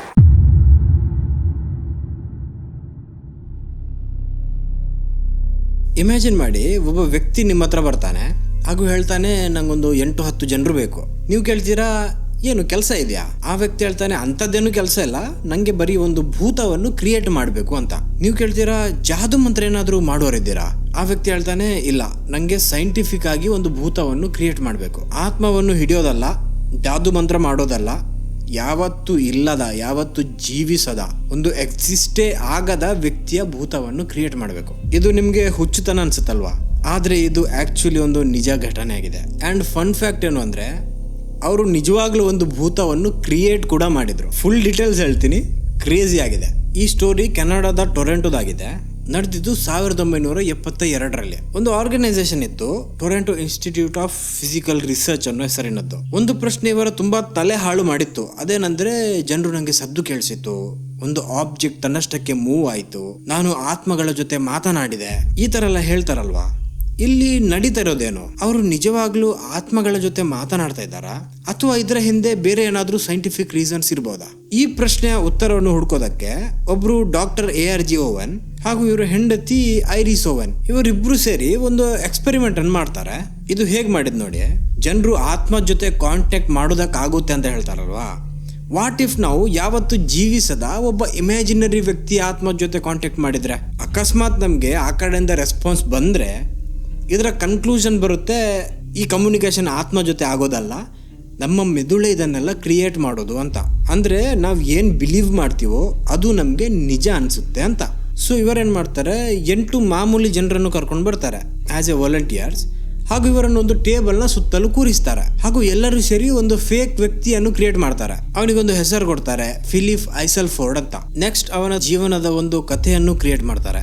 ಅವನು ಡೋರೋಥಿಯಾ ಅನ್ನೋ ಹೆಸರಿನ ಒಂದು ಹೆಂಗಸಿನ ಜೊತೆ ಮದುವೆ ಆಗಿದ್ದ. ನಂತರ ಅವನು ಮಾರ್ಗೋ ಅನ್ನೋ ಹೆಸರಿನ ಒಂದು ರೊಮ್ಯಾನಿ ಹೆಂಗಸಿನ ಜೊತೆ ಅಫೇರ್ ಮಾಡ್ತಾನೆ. ಆದ್ರೆ ಮಾರ್ಗೋ ಒಬ್ಳು ಜಾದು ಮಂತ್ರ ಮಾಡುವವಳಾಗಿದ್ಲು, ಅಂದ್ರೆ ವಿಚ್ ಆಗಿದ್ಲು. ಈ ವಿಷಯ ಗೊತ್ತಾದ ಊರಿನವರು ಅವಳನ್ನು ಹಿಡಿದು ಕೊಲ್ತಾರೆ. ಅವಳ ಸಾವಿನ ನಂತರ ಜೀವನದಿಂದ ಬೇಸತ್ತು ತುಂಬಾ ದುಃಖದಲ್ಲಿ ಫಿಲಿಪ್ ತನ್ನ ಜೀವವನ್ನು ಹಾಗೂ ಸಾವನ್ನಪ್ತಾನೆ. ಇದು ಅವರು ಕ್ರಿಯೇಟ್ ಮಾಡಿದ ಒಂದು ಫೇಕ್ ಅವನ ಜೀವನದ ಸ್ಟೋರಿ ಆಗಿತ್ತು. ಈಗ ಎಕ್ಸ್ಪೆರಿಮೆಂಟ್ ಶುರು ಆಗುತ್ತೆ. 8 ಜನರು ಟೇಬಲ್ ನ ಸುತ್ತಲೂ ಕೂತು ಕಣ್ಣು ಮುಚ್ಚಿ ಫಿಲಿಪ್ ನನ್ನು ಕರೆಯೋದಕ್ಕೆ ಶುರು ಮಾಡ್ತಾರೆ. ಈ ತರ ಅವರು ಪ್ರತಿ ವಾರ ಮಾಡ್ತಾ ಇದ್ರು. ವಾರದಿಂದ ವಾರ ಕಳೆಯುತ್ತೆ ಹಾಗೂ ಇವರು ಸೇಮ್ ರುಟೀನ್ ಅನ್ನು ಫಾಲೋ ಮಾಡ್ತಾರೆ. ಆದ್ರೆ ಆ ಕಡೆಯಿಂದ ಏನು ರೆಸ್ಪಾನ್ಸ್ ಬರೋದಿಲ್ಲ. ಈಗ ವಿಷಯ ಇನ್ನೊಂದಿತ್ತು, ಅಲ್ಲಿದ್ದ ಎಲ್ಲರಿಗೂ ಗೊತ್ತಿದೆ ಫಿಲಿಪ್ ಅನ್ನೋ ಹೆಸರಿನ ವ್ಯಕ್ತಿ ಯಾವತ್ತೂ ಎಕ್ಸಿಸ್ಟೇ ಆಗ್ತಾ ಇರಲಿಲ್ಲ, ಇದು ನಾವೇ ಕ್ರಿಯೇಟ್ ಮಾಡಿರೋ ಸ್ಟೋರಿ ಅಂತ. ಆದ್ರೆ ರಿಸರ್ಚ್ಗೋಸ್ಕರ ಅಂತ ಅವರು ಇದೇ ತರದ ರುಟೀನ್ ಅನ್ನು ಕಂಟಿನ್ಯೂಸ್ ಫಾಲೋ ಮಾಡ್ತಾರೆ. ವಾರಗಳು ಕಳೆದು ತಿಂಗಳಾಗುತ್ತೆ, ತಿಂಗಳು ಕಳೆದು ವರ್ಷನೇ ಆಗುತ್ತೆ. 1 ವರ್ಷದ ಮೇಲಾಗಿತ್ತು ಈ ಸೇಮ್ ರುಟೀನ್ ಅನ್ನು ಫಾಲೋ ಮಾಡಿ. ಆದ್ರೆ ಫಿಲಿಪ್ನ ಕಡೆಯಿಂದ ಯಾವುದೇ ಉತ್ತರ ಬಂದಿರಲಿಲ್ಲ. ಈಗ ರಿಸರ್ಚ್ ಮಾಡ್ತಾ ಇರುವ ಈ ಕಪಲ್ಸ್ ಓವನ್ಸ್ ಅವರಿಗೆ ಅವ್ರಿಗೆ ಗೊತ್ತೂ ಇರಲಿಲ್ಲ ನಾವು ಮಾಡ್ತಾ ಇರುವ ರಿಸರ್ಚ್ ಕೆಲಸ ಮಾಡ್ತಾ ಇದೆಯಾ ಇಲ್ವಾ ಅಂತ. ಇದು ವರ್ಕೌಟ್ ಆಗುತ್ತಾ ಇಲ್ವಾ ಏನು ಗೊತ್ತಿರಲಿಲ್ಲ. ಆದ್ರೆ ಅವರು ಗಿವ್ ಅಪ್ ಮಾಡೋದಕ್ಕೆ ರೆಡಿ ಇರಲಿಲ್ಲ. ಅವರು ಇನ್ನೊಂದು ವಿಷಯ ನೋಟಿಸ್ ಮಾಡ್ತಾರೆ, ಅದೇನಂದ್ರೆ ಈ ಕಂಪ್ಲೀಟ್ ಅವ್ರದ್ದು ರೂಟೀನ್ ಏನಿದೆ ನೋಡಿ, ಇದು ಒಂದು ಲ್ಯಾಬ್ ಅಲ್ಲಿ ಮಾಡಿದ ತರ ಇದೆ. ಅಂದ್ರೆ ಜನರು ಫ್ರೀ ಆಗಿ ಅದರಲ್ಲಿ ಭಾಗವಹಿಸ್ತಾ ಇಲ್ಲ. ಜನರು ಇದನ್ನೊಂದು ರಿಸರ್ಚ್ ತರಾನೇ ಟ್ರೀಟ್ ಮಾಡ್ತಾ ಇದ್ದಾರೆ. ಸೊ ಅವರು ಈ ರೂಟೀನ್ ಅಲ್ಲಿ ಸ್ವಲ್ಪ ಚೇಂಜಸ್ ಮಾಡ್ತಾರೆ. ಫಸ್ಟ್ ಏನ್ ಮಾಡ್ತಾರೆ ಅಂದ್ರೆ ಆ ರೂಮಿನ ಲೈಟ್ ಅನ್ನು ಸ್ವಲ್ಪ ಡಿಮ್ ಮಾಡ್ತಾರೆ. ಆಮೇಲೆ ಅಲ್ಲಿದ್ದ ಜನರಿಗೆ ಹೇಳ್ತಾರೆ, ನೀವೇನು ಫಿಲಿಪ್ ಬಗ್ಗೆ ಥಿಂಕ್ ಮಾಡೋದನ್ನೇ ಬಿಡಿ, ನೀವು ಎಂಜಾಯ್ ಮಾಡಿ, ಮಾತನಾಡಿ, ನಡುವಲ್ಲಿ ಫಿಲಿಪ್ ನನ್ನು ಕರೀರಿ, ಅವನ ಸ್ಟೋರಿಯನ್ನು ಮಾತನಾಡಿ. ಆದ್ರೆ ಇದೊಂದು ಎಕ್ಸ್ಪೆರಿಮೆಂಟ್ ತರ ಟ್ರೀಟ್ ಮಾಡಬೇಡಿ, ಒಂದು ನಾರ್ಮಲ್ ಸಿಟ್ಟಿಂಗ್ ತರ ಟ್ರೀಟ್ ಮಾಡಿ ಅಂತ ಹೇಳ್ತಾರೆ. ಈ ತರ ಮಾಡಿದ ನಂತರ ಅವರಿಗೆ ಕ್ವಿಕ್ಲಿ ರಿಸಲ್ಟ್ ಸಿಗೋದಕ್ಕೆ ಶುರು ಆಗುತ್ತೆ. ಟೇಬಲ್ ನ ಸರೌಂಡಿಂಗ್ ಅಲ್ಲಿ ಕೂತ ಜನರು, ಫಿಲಿಪ್ ನೀನು ಇಲ್ಲಿ ಇದ್ದೀಯಾ, ಇದ್ರೆ ಉತ್ತರ ಕೊಡು ಅಂತ ಹೇಳಿದಾಗ ಟೇಬಲ್ ನಲ್ಲಿ ಒಂದು ನಾಕ್ ಆಗಿರೋ ಸೌಂಡ್ ಕೇಳಿಸುತ್ತೆ. ಸ್ಟಾರ್ಟಿಂಗ್ ಅಲ್ಲಿ ಅವ್ರಿಗೆ ಅನ್ಸಿತ್ತು ಮೇ ಬಿ ನಮ್ದೇ ಯಾರಾದ್ರೂ ಟೀಮ್ ಮೆಂಬರ್ನ ಕೈ ಈ ತರ ತಾಗಿರ್ಬೋದು ಅಂತ. ಮತ್ತೆ ಪ್ರಶ್ನೆ ಕೇಳ್ತಾರೆ ಅಂಡ್ ಮತ್ತೊಮ್ಮೆ ಸೇಮ್ ಸೌಂಡ್ ಕೇಳಿಸುತ್ತೆ. ಇದನ್ನು ನೋಡಿದ ಎಲ್ಲರೂ ತುಂಬಾ ಶಾಕ್ ಆಗ್ತಾರೆ. ಫಿಲಿಪ್ ನಮ್ಗೆ ರೆಸ್ಪಾನ್ಸ್ ಕೊಡ್ತಾ ಇದ್ದಾನಂತ. ನಂತರ ಅವ್ರು ಏನ್ ಮಾಡ್ತಾರೆ ಅಂದ್ರೆ ಫಿಲಿಪ್ಗೆ ಹೇಳ್ತಾರೆ, ನಾವು ಪ್ರಶ್ನೆ ಕೇಳ್ತೀವಿ ಎಸ್ ಆರ್ ನೋ ಕ್ವಶನ್, ನಿನ್ನ ಉತ್ತರ ಎಸ್ ಆಗಿದ್ರೆ 1 ಸತಿ ನಾಕ್ ಮಾಡು, ನೋ ಆಗಿದ್ರೆ 2 ಸತಿ ನಾಕ್ ಮಾಡು ಅಂತ. ಈ ತರ ಅವರು ಫಿಲಿಪ್ನ ಜೀವನದ ಹಲವಾರು ಕ್ವಶನ್ಸ್ ಅವನ ಹತ್ರ ಕೇಳ್ತಾರೆ. ಅವರಿಗೆ ಇನ್ ರಿಟರ್ನ್ ಆನ್ಸರ್ಸ್ ಕೂಡ ಬರುತ್ತೆ. ಆದ್ರೆ ಇಲ್ಲಿ ಒಂದು ವಿಷಯ ಏನಿತ್ತು ಅಂದ್ರೆ, ಅವರು ಕೇಳಿದ ಹಲವಾರು ಪ್ರಶ್ನೆಗೆ ಅವನ ಉತ್ತರ ಅವರು ಕ್ರಿಯೇಟ್ ಮಾಡಿದ ಸ್ಟೋರಿ ಪ್ರಕಾರನೇ ಕೊಟ್ಟಿದ್ದ. ಆದ್ರೆ ಕೆಲವು ಪ್ರಶ್ನೆಗಳ ಉತ್ತರ ಆ ಸ್ಟೋರಿಗೆ ಮ್ಯಾಚ್ ಆಗ್ತಾ ಇರಲಿಲ್ಲ. ನಂತರ ಅಂತೂ ಇನ್ನೂ ಒಂದು ಕ್ರೇಜಿ ಇನ್ಸಿಡೆಂಟ್ ನಡೆಯುತ್ತೆ. ಇದು ನಂಗೆ ಕೂಡ ಶಾಕಿಂಗ್ ಅನ್ಸಿತ್ತು. ಆ ಟೀಮ್ ಮೆಂಬರ್ಸ್ ಟೇಬಲ್ ಮೇಲೆ ಮೆಲ್ಲನೆ ಕೈ ಇಟ್ಟು ಫಿಲಿಪ್ ಜೊತೆ ಕಮ್ಯುನಿಕೇಟ್ ಮಾಡ್ತಾ ಇರ್ತಾರೆ. ಅಂಡ್ ಸಡನ್ಲಿ ಅವರ ಟೇಬಲ್ ಮೂವ್ ಆಗೋದಕ್ಕೆ ಶುರು ಆಗುತ್ತೆ. ಇದು ಬರೀ ಸ್ವಲ್ಪ ಅಲುಗಾಡಿದಲ್ಲ, ಕಂಪ್ಲೀಟ್ಲಿ ಒಂದು ಕಡೆಯಿಂದ ಇನ್ನೊಂದು ಕಡೆಗೆ ಟಿಲ್ಟ್ ಆಗ್ತಾ ಇತ್ತು. ಅಲ್ಲಿ ಇದ್ದ ಜನರಿಗೂ ಆ ಟೇಬಲ್ ನ ಮೇಲೆ ಕೈ ಇಟ್ಟಾಗ ಆ ಒಂದು ಫೋರ್ಸ್ ಫೀಲ್ ಆಗ್ತಾ ಇತ್ತು, ಒಂದು ಕಡೆಯಿಂದ ಇನ್ನೊಂದು ಕಡೆಗೆ ಶಿಫ್ಟ್ ಆಗೋದು. ಇದು ಆದ ತಕ್ಷಣ ಈ ಎಕ್ಸ್ಪೆರಿಮೆಂಟ್ ನ ನ್ಯೂಸ್ ಇಡೀ ಟೊರಾಂಟೋ ಅಲ್ಲಿ ಸ್ಪ್ರೆಡ್ ಆಗುತ್ತೆ. ಅಲ್ಲಿದ್ದ ವಾಲಂಟಿಯರ್ಸ್ ಗಳ ಫ್ಯಾಮಿಲಿ ಆಗಿರ್ಲಿ, ಫ್ರೆಂಡ್ಸ್ ಆಗಿರ್ಲಿ, ಅಥವಾ ರಿಸರ್ಚರ್ಸ್ ಆಗಿರ್ಲಿ, ಜರ್ನಲಿಸ್ಟ್ ಗಳಾಗಿರ್ಲಿ, ಎಲ್ಲರೂ ಅಲ್ಲಿಗೆ ಈ ಎಕ್ಸ್ಪೆರಿಮೆಂಟ್ ಅನ್ನು ನೋಡೋದಕ್ಕಂತ ಬರ್ತಾರೆ. ಅಂಡ್ ಅವರ ಮುಂದೆನೂ ಈ ಸೇಮ್ ಇನ್ಸಿಡೆಂಟ್ ನಡೆಯುತ್ತೆ. ಇಷ್ಟರವರೆಗೆ ಬರೀ ಕೆಲವೇ ಜನರು ಪಾರ್ಟಿಸಿಪೇಟ್ ಮಾಡಿ ಮಾಡ್ತಾ ಇದ್ದ ಈ ಎಕ್ಸ್ಪೆರಿಮೆಂಟ್ ಅನ್ನು ಅಲ್ಲಿಗೆ ಬಂದ ಜನರ ಮುಂದೆನೂ ಮಾಡೋದಕ್ಕೆ ಶುರು ಮಾಡ್ತಾರೆ. ಅಂಡ್ ಫಿಲಿಪ್ ಅವರ ಮುಂದೆನೂ ಅವರ ಪ್ರಶ್ನೆಗೆ ಉತ್ತರನೂ ಕೊಡ್ತಾನೆ. ಇದು ಅಲ್ಲಿದ್ದ ಜನರಿಗೆ ಎಲ್ಲರಿಗೂ ಶಾಕಿಂಗ್ ಆಗಿತ್ತು. ಎಲ್ಲರ ತಲೆಯಲ್ಲಿ ಒಂದೇ ಪ್ರಶ್ನೆ ಇತ್ತು, ಈ ಗ್ರೂಪ್ ಒಂದು ಆತ್ಮವನ್ನು ಕ್ರಿಯೇಟ್ ಮಾಡಿತ್ತ? ಆದ್ರೆ ಇದರಲ್ಲಿ ಇನ್ನೊಂದು ವಿಷಯ ಇದೆ. ಅಲ್ಲಿ ಇದ್ದ ರಿಸರ್ಚರ್ಸ್, ಈ ಓವೆನ್ಸ್ ಏನಿದ್ರು ಹಸ್ಬೆಂಡ್ ವೈಫ್, ಇವರು ಇದನ್ನು ಕ್ಲೇಮ್ ಮಾಡಲಿಲ್ಲ ನಾವು ಆತ್ಮವನ್ನು ಕ್ರಿಯೇಟ್ ಮಾಡಿದ್ದೀವಿ ಅಂತ. ಅವರ ಬಿಲೀವ್ ಆಗಿತ್ತು ಇದನ್ನೆಲ್ಲ ಮಾಡ್ತಾ ಇರೋದು ಮನುಷ್ಯನ ಮೆದುಳು. ಈ ಗ್ರೂಪ್ ಒಂದು ಬಿಲೀವ್ ಅಲ್ಲಿದೆ ಅಂಡ್ ಸಮ್ಹೌ ಅವರೆಲ್ಲರೂ ಸೇರಿ ಈ ಇಫೆಕ್ಟ್ ಅನ್ನು ಕ್ರಿಯೇಟ್ ಮಾಡ್ತಾ ಇದ್ದಾರೆ. ಈಗ ಇಲ್ಲಿ ಏನ್ ನಡೀತಾ ಇದೆ ಅಂತ ಇದು ಸೈನ್ಸ್ಗೂ ಅರ್ಥ ಮಾಡೋದಕ್ಕೆ ಆಗ್ತಾ ಇಲ್ಲ ಅಂತಾರೆ. ಆದ್ರೆ ಸಂದೇಹವಾದಿಗಳು ಈ ಎಕ್ಸ್ಪ್ಲನೇಷನ್ ನಿಂದ ಕನ್ವಿನ್ಸ್ ಆಗಿರ್ಲಿಲ್ಲ. ಅವರು ಇದಕ್ಕೆ ಐಡಿಯೋ ಮೋಟರ್ ಇಫೆಕ್ಟ್ ಆಗಿರಬಹುದು ಅಂತಾರೆ. ಇದು ಬೈ ದ ವೇ ಸೈಕಾಲಜಿಯಲ್ಲಿರುವ ಒಂದು ಫಿನಾಮಿನಾ, ಯಾವುದರಲ್ಲಿ ಜನರ ಮೆದುಳು ಅವರಿಗೆ ಗೊತ್ತಿಲ್ಲದೆ ತಮ್ಮ ಮಸಲ್ಸ್ ಅಲ್ಲಿ ಒಂದು ಸಣ್ಣ ಮೂವ್ಮೆಂಟ್ ಮಾಡುತ್ತೆ. ಈ ಮೂವ್ಮೆಂಟ್ ಆದಾಗ ಅದು ಮಾಡಿದ ಜನರಿಗೆ ಗೊತ್ತಿರೋದಿಲ್ಲ ಇದನ್ನ ನಾವು ಮಾಡಿದ್ದಂತ. ಅವರ ತಲೆಯಲ್ಲಿ ಏನಿರುತ್ತೆ ಅಂದ್ರೆ ಇದು ಆಟೋಮ್ಯಾಟಿಕಲಿ ಆಗಿರೋದು ಅಂತ. ಇದು ಓಜಾ ಬೋರ್ಡ್ ಬರುತ್ತೆ, ಗೊತ್ತಿದೆ? ಅದರಲ್ಲಿ ಇದೇ ಆಗೋದು. ಅವರು ಪ್ರಶ್ನೆ ಕೇಳ್ತಾರೆ, ಹಾಗೂ ಅವರ ಬೆರಳು ಮೆಲ್ಲ ಮೆಲ್ಲ ಆ ಲೆಟರ್ ಕಡೆಗೆ ಮೂವ್ ಆಗುತ್ತೆ ನೋಡಿ. ಇದೇ ಆಗಿದೆ ಐಡಿಯೋ ಮೋಟರ್ ಫಿನಾಮಿನಾ. ಆದ್ರೆ ಓವನ್ಸ್ ಪ್ರಕಾರ ಅಲ್ಲಿ ನಡೆದ ಈ ಮೂವ್ಮೆಂಟ್ಸ್ ಏನಿದೆ ನೋಡಿ, ಇದು ಚಿಕ್ಕ ಮೂವ್ಮೆಂಟ್ ಆಗಿರ್ಲಿಲ್ಲ, ಇಡೀ ಟೇಬಲ್ ಅಲುಗಾಡ್ತಾ ಇದೆ. ಇದು ಐಡಿಯೋ ಮೋಟರ್ ಫಿನಾಮಿನಾ ಆಗಿರೋದಕ್ಕೆ ಸಾಧ್ಯ ಇಲ್ಲ ಅಂತಾರೆ. ಈ ತರ ಸೈಂಟಿಸ್ಟ್ ಅವರು ತಮ್ಮ ತಮ್ಮ ಮಾತನ್ನು ಹೇಳ್ತಾ ಇದ್ದಾಗ ಈ ಕಡೆ ಪ್ಯಾರಾನಾರ್ಮಲ್ ಸೊಸೈಟಿ ಕೂಡ ಸೇರ್ಕೊಳ್ಳುತ್ತೆ. ಅವರು ಹೇಳ್ತಾರೆ ಅದನ್ನು ಮಾಡಿರೋದು ನಿಜವಾಗ್ಲೂ ಆತ್ಮನೇ, ಆದ್ರೆ ಫಿಲಿಪ್ನ ಆತ್ಮ ಅಲ್ಲ. ಇವರು ವರ್ಷಗಟ್ಟಲೆ ಫಿಲಿಪ್ನನ್ನು ಕರೀತಾ ಕರೀತಾ ಕರೀತಾ ಕರೀತಾ ಸಮ್ಹೌ ಯಾವುದೋ ಬೇರೆ ಒಂದು ಆತ್ಮ ಅವನ ಜಾಗದಲ್ಲಿ ಬಂದು ಅವರಿಗೆ ರೆಸ್ಪಾನ್ಸ್ ಮಾಡ್ತಾ ಇದೆ ಅಂತಾರೆ. ಈಗ ಓವರ್ ಆಲ್ ಏನು ಅಂದ್ರೆ, ಈ ಎಕ್ಸ್ಪೆರಿಮೆಂಟ್ ನಡೆದಿದ್ದು ನಿಜ, ಈ ನಾಕಿಂಗ್ ನ ಸೌಂಡ್ ಬಂದಿದ್ದು ನಿಜ, ಈ ಟೇಬಲ್ ಅಲುಗಾಡಿದ್ದು ನಿಜ. ಆದ್ರೆ ಈ ಕಂಪ್ಲೀಟ್ ರಿಸರ್ಚ್ ಒಂದು ಪ್ರಾಬ್ಲಮ್ ಅಲ್ಲಿ ಸಿಕ್ಕಾಕೊಳ್ಳುತ್ತೆ. ಇದನ್ನು ಕಂಡಕ್ಟ್ ಮಾಡಿದ ರಿಸರ್ಚರ್ಸಿಗಾಗ್ಲಿ ಅಥವಾ ಸಂದೇಹವಾದಿಗಳಿಗಾಗ್ಲಿ ಯಾರಿಂದಲೂ ಇಲ್ಲಿ ಆಕ್ಚುಲಿ ಏನ್ ನಡೀತಾ ಇದೆ ಅಂತ ಒಂದೇ ಒಂದು ಕನ್ವಿನ್ಸಿಂಗ್ ಆನ್ಸರ್ ಸಿಕ್ಕಿಲ್ಲ. ಅಕಸ್ಮಾತ್ ಮನುಷ್ಯನ ಮೆದುಳಿಗೆ ಇಷ್ಟು ಪವರ್ ಇದ್ರೆ ಬರೀ ಇಮ್ಯಾಜಿನೇಷನ್ ನಿಂದ ಇಡೀ ಟೇಬಲ್ ಅನ್ನು ಮೂವ್ ಮಾಡುವಷ್ಟು, ಹಾಗಾದ್ರೆ ಮನುಷ್ಯನ ಮೆದುಳು ಬೇರೆ ಏನೆಲ್ಲ ಮಾಡೋದಕ್ಕೆ ಸಾಧ್ಯ ಇದೆ? ಈ ಪ್ರಶ್ನೆಯ ಉತ್ತರ ನಮ್ಮ ನೆಕ್ಸ್ಟ್ ಸ್ಟೋರಿಯಲ್ಲಿ ಸಿಗುತ್ತೆ.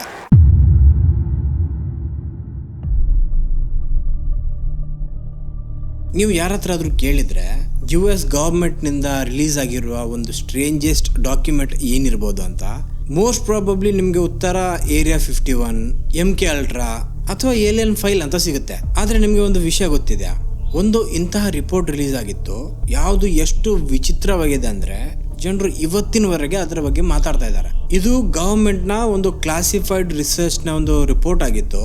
ಯಾವುದು ಒಂದು ಪ್ರಶ್ನೆಯ ಉತ್ತರವನ್ನು ಹುಡುಕ್ತಾ ಇತ್ತು. ಮನುಷ್ಯನ ಮೆದುಳು ಇವಾಗ ಎಷ್ಟು ನಡೀತಾ ಇದೆ, ಬರೀ ಅಷ್ಟೇ ನಡೆಯೋದಾ ಅಥವಾ ಅದರ ಲಿಮಿಟ್ಗಿಂತನೂ ಹೆಚ್ಚು ಕೆಲಸ ಮಾಡಬಲ್ಲದ? ಈ ಡಾಕ್ಯುಮೆಂಟ್ ನ ಹೆಸರಾಗಿತ್ತು analysis and assessment of the gateway project. ಈಗ ಸ್ಟೋರಿಗೆ ಬರ್ತೀನಿ. 1950ರ ಸಮಯದಲ್ಲಿ ರಾಬರ್ಟ್ ಮನ್ರೋ ಅನ್ನೋ ಹೆಸರಿನ ವ್ಯಕ್ತಿ ಸೌಂಡ್ ಅನ್ನೆಲ್ಲ ಯೂಸ್ ಮಾಡಿ ಮನುಷ್ಯರಿಗೆ ಕಾಮ್ ಹೇಗೆ ಫೀಲ್ ಮಾಡಿಸ್ಬೋದು, ಅವರಿಗೆ ನಿದ್ದೆ ಬರುವಂತೆ ಹೇಗೆ ಮಾಡ್ಬೋದು, ಅವರಿಗೆ ಮೆಡಿಟೇಷನ್ ಅಲ್ಲಿ ಯಾವ ತರ ಹೆಲ್ಪ್ ಮಾಡ್ಬೋದು, ಈ ವಿಷಯವನ್ನೆಲ್ಲ ಸ್ಟಡಿ ಮಾಡ್ತಾ ಇದ್ರು. ಒಂದು ಮಧ್ಯಾಹ್ನ ಏನಾಗುತ್ತಂದ್ರೆ ಅವರು ಮಲಗಿದ್ದಾಗ ಅವರ ಬಾಡಿಯಲ್ಲಿ ಏನು ವೈಬ್ರೇಷನ್ ಎಲ್ಲ ಆಗೋದಕ್ಕೆ ಶುರು ಆಗುತ್ತೆ. ಅವರಿಂದ ಮೂವ್ ಆಗೋದಕ್ಕೂ ಆಗ್ತಾ ಇರ್ಲಿಲ್ಲ. ಮೊನ್ರೋಗ್ ಅನ್ಸಿತ್ತು ಅವರಿಗೆ ಸ್ಟ್ರೋಕ್ ಬರ್ತಾ ಇದೆ, ನಾನು ಇವಾಗ ಸಾಯ್ತಾ ಇದ್ದೀನಿ ಅಂತ. ಈ ತರ ನಡೀತಾ ಇದ್ದಾಗ ಮೊನ್ರೋ ತಲೆ ತಿರುಗಿಸಿ ಕೆಳಗೆ ಹಿಂದೆ ಮಂಚದ ಕಡೆ ನೋಡಿದ್ರೆ ಅವರು ಮಂಚದ ಮೇಲೆ ಇರಲಿಲ್ಲ, ಅವರು ಗಾಳಿಯಲ್ಲಿ ತೇಲಾಡ್ತಾ ಇದ್ರು. ಅಂಡ್ ಆ ಮಂಚದ ಮೇಲೆ ಅವರ ಬಾಡಿ ಹಾಗೆ ಬಿದ್ದಿತ್ತು. ಅಂದ್ರೆ ಅವರ ಆತ್ಮ ಅಥವಾ ಕಾನ್ಶಿಯಸ್ನೆಸ್ ಅವರ ಬಾಡಿಯಿಂದ ಹೊರಗೆ ಬಂದಿದೆ ಅಂತ. ಮೊನ್ರೋ ಅವರು ನಂತರ ಡಿಸ್ಕ್ರೈಬ್ ಮಾಡ್ತಾರೆ, ನಾನು ನೆಲವನ್ನು ಟಚ್ ಮಾಡಿದೆ, ನಾನು ಕೋಣೆಯಿಂದ ಕೋಣೆಗೆ ಹೋದೆ, ಅಂಡ್ ಇವೆನ್ಚುಯಲಿ ಒಂದು ಇಂಥ ಮೂಮೆಂಟ್ ಬಂತು ಯಾವಾಗ ನನ್ನ ಕಾನ್ಶಿಯಸ್ನೆಸ್ ವಾಪಸ್ ನನ್ನ ಬಾಡಿ ಒಳಗೆ ಸೇರ್ಕೊಳ್ತು ಹಾಗೂ ನಾನು ಎದ್ದೆ ಅಂತ. ಈ ವಿಷಯದ ಬಗ್ಗೆ ಅವರು ಸ್ಟಾರ್ಟಿಂಗ್ ಅಲ್ಲಿ ಯಾರ ಹತ್ರನೂ ಹೇಳಿರ್ಲಿಲ್ಲ. ಅವ್ರಿಗೆ ಅನ್ಸಿತ್ತು ನಾನು ಯಾರ ಹತ್ರ ಆದ್ರೂ ಶೇರ್ ಮಾಡಿದ್ರೆ ನಾನೆಲ್ಲಾದ್ರೂ ಮೆಂಟಲ್ ಆಗಿದ್ದೀನಿ ಅಂತ ಅನ್ಕೊಳ್ಬಹುದು ಜನರು ಅಂತ. ಆದ್ರೆ ಮುಂದೆ ಏನಾಗುತ್ತೆ ಅಂದ್ರೆ ಮುಂದಿನ ಕೆಲವು ವರ್ಷದಲ್ಲಿ ಸೇಮ್ ಇನ್ಸಿಡೆಂಟ್ ಮತ್ತೆ ಮತ್ತೆ ನಡೆಯುತ್ತೆ. ಈ ತರ ನಡೆದಾಗ ಮೊನ್ರೋಗೆ ಒಂದು ಕ್ಯೂರಿಯಾಸಿಟಿ ಬಂದಿತ್ತು, ಈ ತರ ಪದೇ ಪದೇ ಯಾಕೆ ಆಗ್ತಾ ಇದೆ, ಏನಾದ್ರೂ ಪರ್ಪಸ್ ಇದೆಯಾ ಇದರಲ್ಲಿ? ಸೊ ಅವರು ಇದನ್ನು ಎಕ್ಸ್ಪೆರಿಮೆಂಟ್ ಮಾಡೋದಕ್ಕಂತ ಶುರು ಮಾಡ್ತಾರೆ. ಅವ್ರು ಏನ್ ಮಾಡ್ತಾರೆ ಅಂದ್ರೆ ಬೇರೆ ಬೇರೆ ಸೌಂಡ್, ಬೇರೆ ಬೇರೆ ಫ್ರೀಕ್ವೆನ್ಸಿಯನ್ನೆಲ್ಲ ಯೂಸ್ ಮಾಡಿ ಈ ಸೇಮ್ ಇಫೆಕ್ಟ್ ಅನ್ನು ಮತ್ತೊಮ್ಮೆ ಪ್ರೊಡ್ಯೂಸ್ ಮಾಡೋದಕ್ಕಂತ ಪ್ರಯತ್ನ ಪಡ್ತಾರೆ. ಇವೆನ್ಚುಯಲಿ ಅವ್ರು ಮಾಡಿದ ರಿಸರ್ಚ್ ಅಲ್ಲಿ ಅವ್ರು ಕನ್ವಿನ್ಸ್ ಆಗ್ತಾರೆ, ಕೆಲವು ಸರ್ಟನ್ ಫ್ರೀಕ್ವೆನ್ಸಿ ಏನಿದೆ ನೋಡಿ, ಅದು ಮನುಷ್ಯನಿಗೆ ಡೀಪ್ ಸ್ಟೇಟ್ ಆಫ್ ಕಾನ್ಶಿಯಸ್ನೆಸ್ಗೆ ರೀಚ್ ಆಗೋದಕ್ಕೆ ಹೆಲ್ಪ್ ಮಾಡುತ್ತೆ ಅಂತ. ಅವ್ರು ಆಕ್ಚುಲಿ ಒಂದು ಟೆಕ್ನಿಕ್ ಅನ್ನು ಡೆವಲಪ್ ಮಾಡಿದ್ರು. ಇದರ ಹೆಸರು ಹೆಮಿಸಿಂಕ್ ಅಂತ.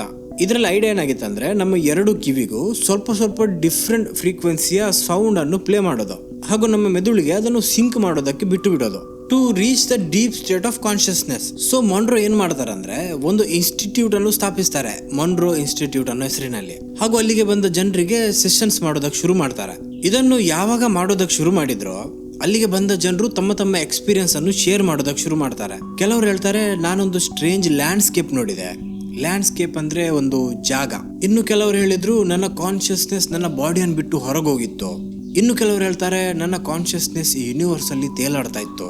ಇದು ಯಾವಾಗ ಆಗೋದಕ್ಕೆ ಶುರು ಆಯ್ತು, ಮೊನ್ರೋಗೆ ರಿಯಲೈಸ್ ಆಗುತ್ತೆ, ಈ ತರದ ಎಕ್ಸ್ಪೀರಿಯನ್ಸ್ ಬರೀ ನನ್ನ ಜೊತೆ ಮಾತ್ರ ಆಗಿದ್ದಲ್ಲ, ನನ್ನ ಹತ್ರ ಆಕ್ಚುಲಿ ಅದನ್ನು ಮತ್ತೆ ಪ್ರೊಡ್ಯೂಸ್ ಮಾಡುವಷ್ಟು ಕೆಪಾಸಿಟಿ ಇದೆ. ಅಂಡ್ ಈ ವಿಷಯ ಬರೀ ಮೊನ್ರೋಗೆ ಮಾತ್ರ ರಿಯಲೈಸ್ ಆಗಿದ್ದಲ್ಲ, ಇದರ ಮೇಲೆ US ಗವರ್ಮೆಂಟ್ ನ ಕಣ್ಣು ಕೂಡ ಬೀಳುತ್ತೆ.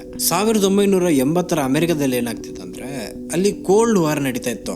ಸೋವಿಯತ್ ಯೂನಿಯನ್ ಆಗಿರ್ಲಿ ಅಥವಾ USA, ಎರಡೂ ದೇಶ ಹೊಸ ಹೊಸ ಟೆಕ್ನಿಕ್ ಅನ್ನು ಇನ್ವೆಂಟ್ ಮಾಡೋದಕ್ಕೆ ಟ್ರೈ ಮಾಡ್ತಾ ಇತ್ತು. ಯಾವ್ದ್ರಿಂದ ಅವರಿಗೆ ಎನಿಮಿ ದೇಶದ ಮೇಲೆ ಕಣ್ಣಿಡೋದಕ್ಕೆ ಈಸಿ ಆಗ್ಲಿ. ಅದು ಯಾವುದೇ ತರದ ಟೆಕ್ನಿಕ್ ಆಗಿರ್ಲಿ, ಸೈಕಾಲಜಿಕಲ್ ಆಗಿರ್ಲಿ, ಹಿಪ್ನೋಟಿಕ್ ಆಗಿರ್ಲಿ, ಸ್ಯಾಟಲೈಟ್ಸ್ ಆಗಿರ್ಲಿ ಅಥವಾ ಆನ್ ಗ್ರೌಂಡ್ ಸ್ಪೈನ್, ಇವರು ಎಲ್ಲಾ ರೀತಿಯ ಟಾಪಿಕ್ ಹಾಗೂ ಪಾಸಿಬಿಲಿಟಿಯನ್ನು ಎಕ್ಸ್ಪ್ಲೋರ್ ಮಾಡ್ತಾ ಇದ್ರು. ಲಿeutenant colonel ವೇಯ್ನ್ ಎಂ ಮೆಕ್ಡೊನಾಲ್ಡ್ ಅವರಿಗೆ ಒಂದು ಕೆಲಸವನ್ನು ಕೊಡಲಾಗುತ್ತೆ. ನೀವು ಮೊನ್ರೋನ ರಿಸರ್ಚ್ ಅನ್ನು ಒಮ್ಮೆ ಚೆಕ್ ಮಾಡಿ, ಇಲ್ಲಿ ಎಷ್ಟು ಸತ್ಯ ಇದೆ ಹಾಗೂ ಎಷ್ಟು ಸುಳ್ಳು. ಜನರ ಆತ್ಮ ಬಾಡಿಯಿಂದ ಹೊರಗೆ ಬರ್ತಾ ಇದೆ ಅಂತ ಹೇಳ್ತಾ ಇದ್ರೆ ಇದು ಹೇಗೆ ಸಾಧ್ಯ? ಸೊ ಮೆಕ್ಡೊನಾಲ್ಡ್ ಏನ್ ಮಾಡ್ತಾರೆ ಅಂದ್ರೆ, ಮುಂದಿನ ಹಲವಾರು ತಿಂಗಳು ಈ ರಿಸರ್ಚ್ ನ ಹಿಂದೆ ಸ್ಪೆಂಡ್ ಮಾಡ್ತಾರೆ. ಇವರು ಬರೀ ಮೊನ್ರೋನ ರಿಪೋರ್ಟ್ ಮಾತ್ರ ಚೆಕ್ ಮಾಡಿದ್ದಲ್ಲ, ಇವರು ನ್ಯೂರೋ ಸೈನ್ಸ್, ಮೆಡಿಟೇಷನ್, ಸೈಕಾಲಜಿ ಹಾಗೂ ಇಂಥ ಹಲವಾರು ಟಾಪಿಕ್ ಗಳನ್ನು ಎಕ್ಸ್ಪ್ಲೋರ್ ಮಾಡ್ತಾರೆ.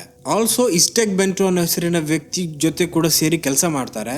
ಈ ವ್ಯಕ್ತಿ ಆಕ್ಚುಲಿ ಹೇಳಿದ್ದ, ಮನುಷ್ಯನ ಕಾನ್ಶಿಯಸ್ನೆಸ್ ನಮ್ಗೆ ಅರ್ಥ ಆಗದ ರೀತಿಯಲ್ಲಿ ಕೆಲಸ ಮಾಡುತ್ತೆ ಅಂತ. ಬರೀ ರಿಸರ್ಚ್ ಅನ್ನು ಓದಿದ್ ಮಾತ್ರ ಅಲ್ಲ, ಹಲವಾರು ಜನರ ಮೇಲೆ ಎಕ್ಸ್ಪೆರಿಮೆಂಟ್ ಕೂಡ ಮಾಡ್ತಾರೆ.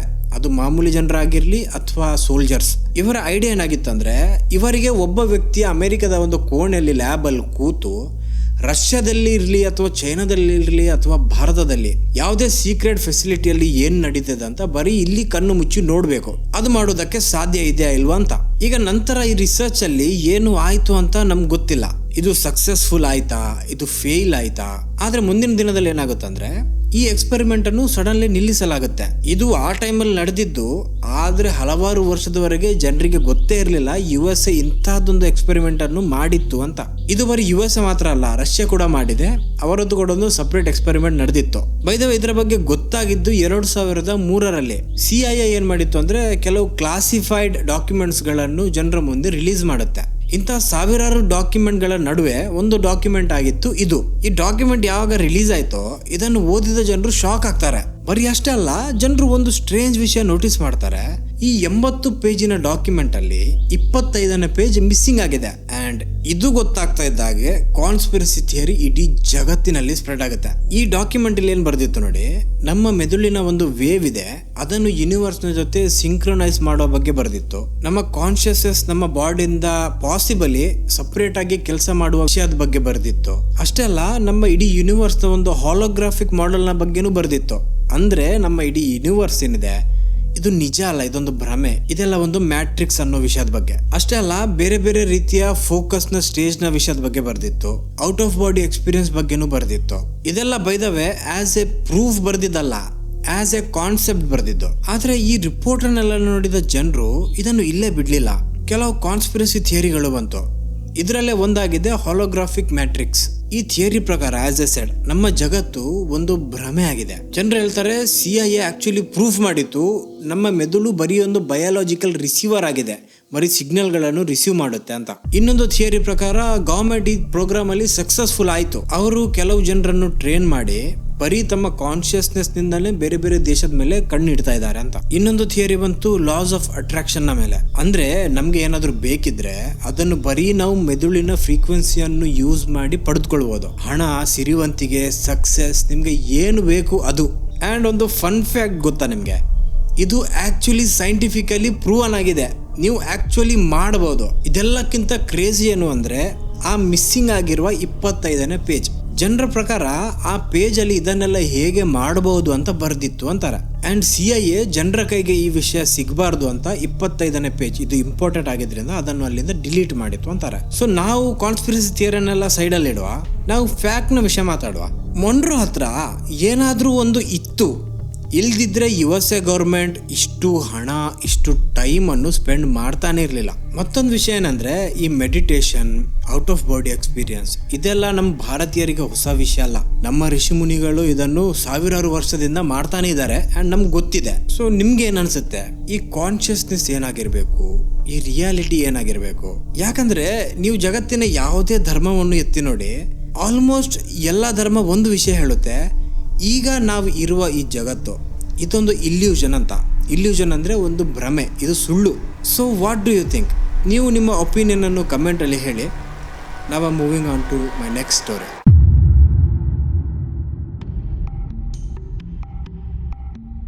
ಇದು ಶುರುವಾಗಿದ್ದು ಅಮೆಜಾನ್ ರೇನ್ ಫಾರೆಸ್ಟ್ ನಿಂದ.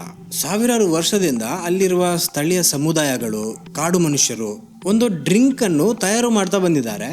ಅಂಡ್ ಇದನ್ನು ಅವರು ಗಮ್ಮತ್ತು ಮಾಡೋದಕ್ಕೆ ತಯಾರು ಮಾಡ್ತಾ ಇದ್ದಿದ್ದಲ್ಲ, ಇದನ್ನು ಅವರು ಒಂದು ರಿಚುವಲ್ಗೋಸ್ಕರ ಅಂತ ತಯಾರು ಮಾಡ್ತಾ ಇದ್ದಿದ್ದು. ಇದರ ಹೆಸರಾಗಿದೆ ಆಯಾಹುಸ್ಕ ಅಂತ. ಹೊರಗಿನ ಜನರಿಗೆ ಇದು ಬರೀ ಒಂದು ಕಾಡು ಮನುಷ್ಯರು ಮಾಡುವಂತ ಒಂದು ಪಾನೀಯ ಆಗಿತ್ತು, ಆದ್ರೆ ಅದನ್ನು ಕುಡಿಯುವ ಜನರಿಗೆ ಇದೊಂದು ಮೆಡಿಸಿನ್ ಹಾಗೂ ಒಂದು ಮಾರ್ಗದರ್ಶನ ಆಗಿತ್ತು.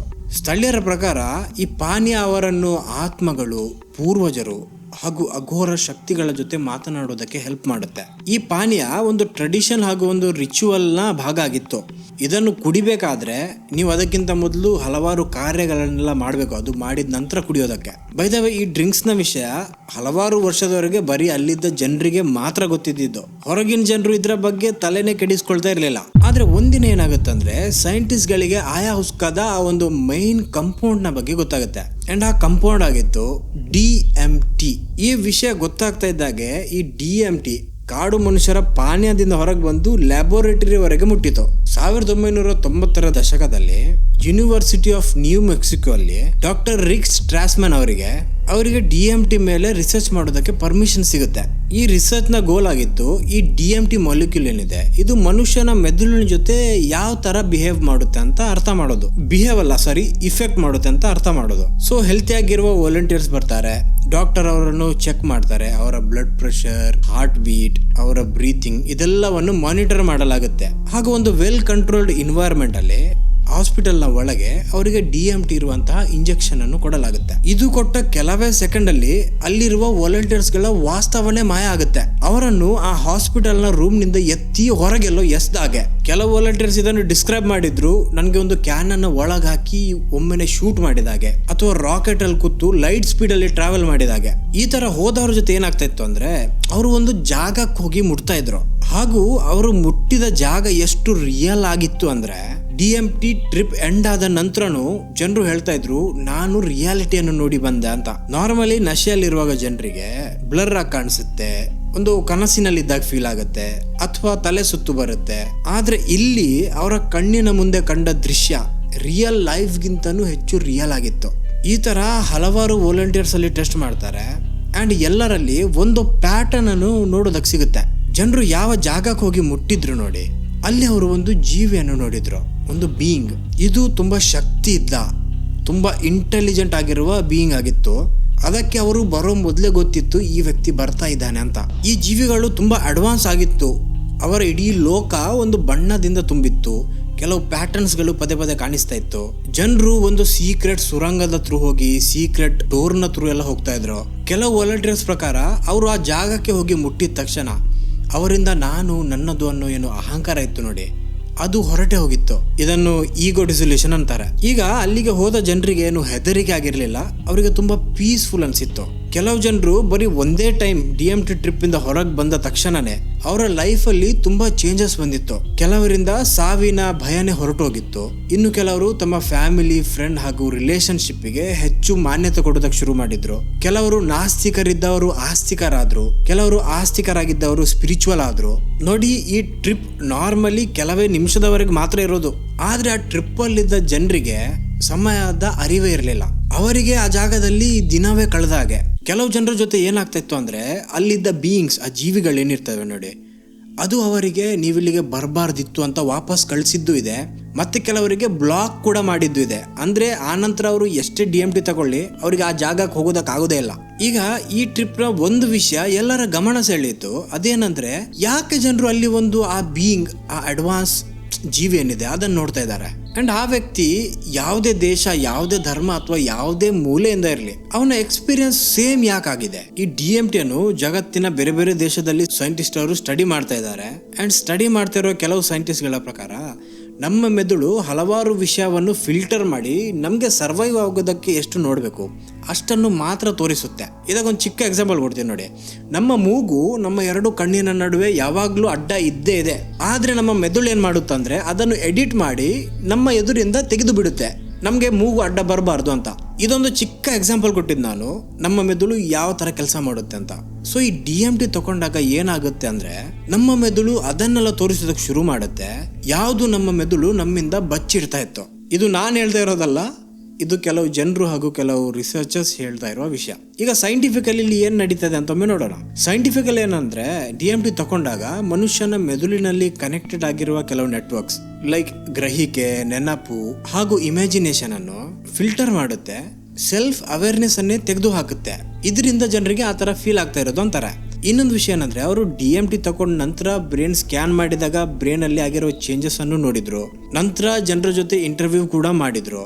ಆದ್ರೆ ಒಂದು ವಿಷಯ ಯಾರಿಗೆ ಇವತ್ತಿನವರೆಗೆ ಕ್ಲಿಯರ್ ಆಗಿ ಹೇಳೋದಕ್ಕಾಗ್ಲಿಲ್ಲ. ಅದೇನಂದ್ರೆ, ಯಾಕೆ DMT ತಗೊಂಡ ನಂತರ ಜನರಿಗೆ ಈ ಜೀವಿಗಳು ಕಾಣಿಸುತ್ತೆ, ಅವ್ರ ಜೊತೆ ಅವರು ಮಾತನಾಡ್ತಾರೆ, ಹಾಗೂ ಯಾಕೆ ಹೆಚ್ಚುವರಿ ಜನರ ಒಂದು DMT ಟ್ರಿಪ್ ಒಂದು ಪ್ಯಾಟರ್ನ್ ಅಲ್ಲೇ ಇರುತ್ತೆ, ಒಂದೇ ತರ ಇರುತ್ತೆ. ಇದಕ್ಕೆ ನ್ಯೂರೋ ಸೈಂಟಿಸ್ಟ್ ಅವರು ಒಂದು ಎಕ್ಸ್ಪ್ಲನೇಷನ್ ಅನ್ನು ಕೊಡ್ತಾರೆ. ಮನುಷ್ಯನ ಮೆದುಳು ಡಿಸ್ಟರ್ಬ್ ಆದಾಗ ಅದು ಒಂದೊಂದು ಇಂತಹ ಇಮ್ಯಾಜಿನರಿ ಲೋಕವನ್ನು ಕ್ರಿಯೇಟ್ ಮಾಡುತ್ತೆ, ಯಾವುದು ಜನರಿಗೆ ರಿಯಲ್ಗಿಂತನೂ ರಿಯಲ್ ಆಗಿ ಕಾಣಿಸುತ್ತೆ ಅಂತ. ಈಗ ಈ ವಿಷಯದ ಬಗ್ಗೆ ಬಿಲೀವರ್ಸ್ ಹಾಗೂ ನಾನ್ ಬಿಲೀವರ್ಸ್ ಅಲ್ಲಿ ಡಿಬೇಟ್ ನಡೀತಾನೆ ಇದೆ. ನಾನ್ ಬಿಲೀವರ್ಸ್ ಪ್ರಕಾರ ಉಡುಪಿಯ ಒಬ್ಬ ಪರ್ಕಳದಲ್ಲಿ ಕೂತಿರುವ ವ್ಯಕ್ತಿಯು ಹಾಗೂ USA ಇಂಡಿಯಾನಾದಲ್ಲಿ ಕೂತಿರುವ ವ್ಯಕ್ತಿಯು ಇಬ್ರು DMT ತಗೊಂಡಾಗ ಇಬ್ರು ಒಂದೇ ತರದ ಎಕ್ಸ್ಪೀರಿಯನ್ಸ್ ಅನ್ನು ಯಾಕೆ ಫೀಲ್ ಮಾಡ್ತಾ ಇದ್ದಾರೆ, ಒಂದೇ ತರದ ಮಾತನ್ನು ಯಾಕೆ ಹೇಳ್ತಾ ಇದ್ದಾರೆ? ಅಂಡ್ ಈ ವಿಷಯ ಇವತ್ತಿನವರೆಗೆ ಒಂದು ಮಿಸ್ಟ್ರಿ ಆಗಿದೆ. ಅಂಡ್ ಇದೇ ಮಿಸ್ಟ್ರಿಯನ್ನು ಇನ್ನೂ ದೊಡ್ಡದು ಮಾಡುತ್ತೆ ಸೈಂಟಿಸ್ಟ್ ಅವರು ಮುಂದೆ ಮಾಡಿದ ಇನ್ನೊಂದು ಡಿಸ್ಕವರಿ. ಅದು ಏನಂದ್ರೆ, ಸೈಂಟಿಸ್ಟ್ ಅವರು ಡಿಸ್ಕವರ್ ಮಾಡ್ತಾರೆ, ಮ್ಯಾಮಲ್ಸ್ಗಳಲ್ಲಿ ಅಂದ್ರೆ ಹಾಲು ಕೊಡುವ ಪ್ರಾಣಿಗಳಲ್ಲಿ ಇನ್ಕ್ಲೂಡಿಂಗ್ ಮನುಷ್ಯರು DMT ಅವರ ಬಾಡಿಯಲ್ಲಿ ಆಲ್ರೆಡಿ ಅವೈಲೇಬಲ್ ಇದೆ. ಅವರ ಮೆದುಳು ಆಲ್ರೆಡಿ ಸಣ್ಣ ಅಮೌಂಟ್ ಅಲ್ಲಿ DMT ಅನ್ನು ಪ್ರೊಡ್ಯೂಸ್ ಮಾಡುತ್ತೆ. ಆದ್ರೆ ಇವತ್ತಿನವರೆಗೆ ಯಾರಿಗೂ ಗೊತ್ತಿಲ್ಲ ಆ DMT ಕೆಲಸ ಆದ್ರೂ ಏನು, ನಮ್ಮ ಬಾಡಿ ಯಾಕೆ DMT ಪ್ರೊಡ್ಯೂಸ್ ಮಾಡ್ತಾ ಇದೆ, ಅದರ ಯೂಸ್ ಏನು ಅಂತ.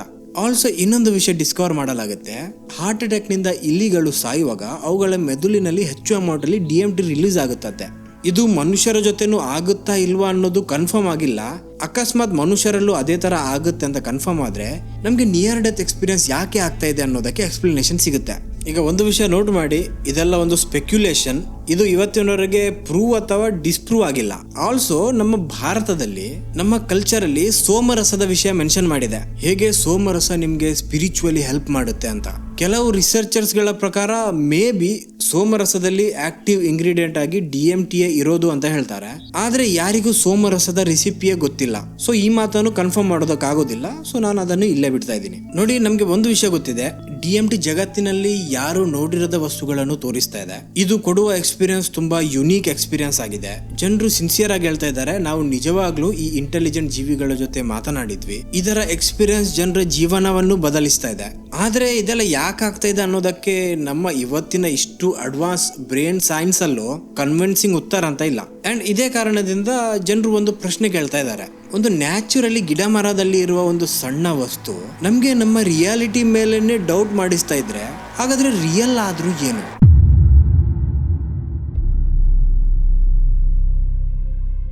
ಈಗ ನಾವು ವಿಡಿಯೋನ ಲಾಸ್ಟ್ ಸ್ಟೋರಿಗೆ ಬಂದಿದ್ದೀವಿ. ಸ್ವಲ್ಪ ಎಕ್ಸ್ಪ್ಲೇನರ್ ಮೂಡ್ನಿಂದ ಹೊರಗೆ ಬಂದು ಸ್ಟೋರಿ ಟೆಲ್ಲಿಂಗ್ ಮೂಡ್ಗೆ ಹೋಗೋಣ. ಆಗಸ್ಟ್ 10, 1901. ಇದು ಬೇಸಿಗೆ ಕಾಲದ ದಿನ ಆಗಿತ್ತು. ಇಬ್ರು ಇಂಗ್ಲಿಷ್ ಹೆಂಗಸರು ಫ್ರಾನ್ಸಿಗೆ ಟ್ರಿಪ್ ಅಂತ ಹೋಗಿದ್ರು. ಅವರ ಹೆಸರಾಗಿತ್ತು ಶಾರ್ಲೋಟ್ ಆನಿ ಮೋಬೆರ್ಲಿ ಹಾಗೂ ಇಲಿಯನೋರ್ ಜಾರ್ಡನ್. ಇವರ ಬಗ್ಗೆ ಸ್ವಲ್ಪ ಹೇಳ್ತೀನಿ. ನೋಡಿ, ಇವರೇನು ನಾರ್ಮಲ್ ಹೆಂಗಸರಾಗಿರ್ಲಿಲ್ಲ, ತುಂಬಾ ವೆಲ್ ಎಜುಕೇಟೆಡ್ ಹಾಗೂ ಆಕ್ಸ್ಫರ್ಡ್ ಅಲ್ಲಿ ಸೇಂಟ್ ಹ್ಯೂಜ್ ಕಾಲೇಜ್ ನ ಪ್ರಿನ್ಸಿಪಲ್ ಹಾಗೂ ವಾಯ್ಸ್ ಪ್ರಿನ್ಸಿಪಲ್ ಆಗಿದ್ರು. ಸೊ ಅವತ್ತೇನಾಗಿತ್ತು ಅಂದ್ರೆ ಇವರು ಕೂಡ ಸಾವಿರಾರು ಟೂರಿಸ್ಟ್ ಹೋದ ಹಾಗೆ ಫ್ರಾನ್ಸ್ ನ ಪ್ಯಾಲೇಸ್ ಆಫ್ ವರ್ಸೈಲ್ಸ್ ಗೆ ಹೋಗಿದ್ರು, ಜಸ್ಟ್ ಆಸ್ ಎ ಒಂದು ಡೇ ಟ್ರಿಪ್ ತರ.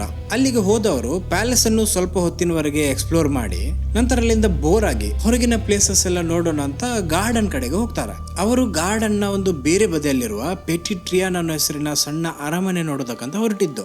ಈ ತರ ಗಾರ್ಡನ್ ನಡುವೆ ನಡ್ಕೊಂಡು ತಮ್ಮ ಕೈಯಲ್ಲಿರುವ ಟೂರಿಸ್ಟ್ ಗೈಡ್ ಅಲ್ಲಿರುವ ಮ್ಯಾಪ್ ಅನ್ನು ನೋಡ್ಕೊಂಡು ಮುಂದಕ್ಕೆ ನಡೀತಿದ್ದವರು ನಡು ರಸ್ತೆಯಲ್ಲಿ ಐ ಥಿಂಕ್ ಬೈ ಮಿಸ್ಟೇಕ್ ಒಂದು ರಾಂಗ್ ಟರ್ನ್ ತಗೊಂಡಿರ್ತಾರೆ. ಸ್ಟಾರ್ಟಿಂಗ್ ಅಲ್ಲಿ ಅವ್ರಿಗೆ ಗೊತ್ತೇ ಇರಲಿಲ್ಲ ಅವರು ತಪ್ಪು ದಾರಿಯಲ್ಲಿ ಹೋಗ್ತಾ ಇದ್ದಾರೆ ಅಂತ. ಈ ಗಾರ್ಡನ್ ಹಾಗೂ ಈ ಕಂಪ್ಲೀಟ್ ಎಸ್ಟೇಟ್ ಎಷ್ಟು ದೊಡ್ಡದಾಗಿದೆ ಅಂದ್ರೆ ನೀವು ಅದರ ಒಳಗೆ ಕಾಣೆ ಆಗೋದು ಏನು ಹೊಸ ವಿಷಯ ಅಲ್ಲ.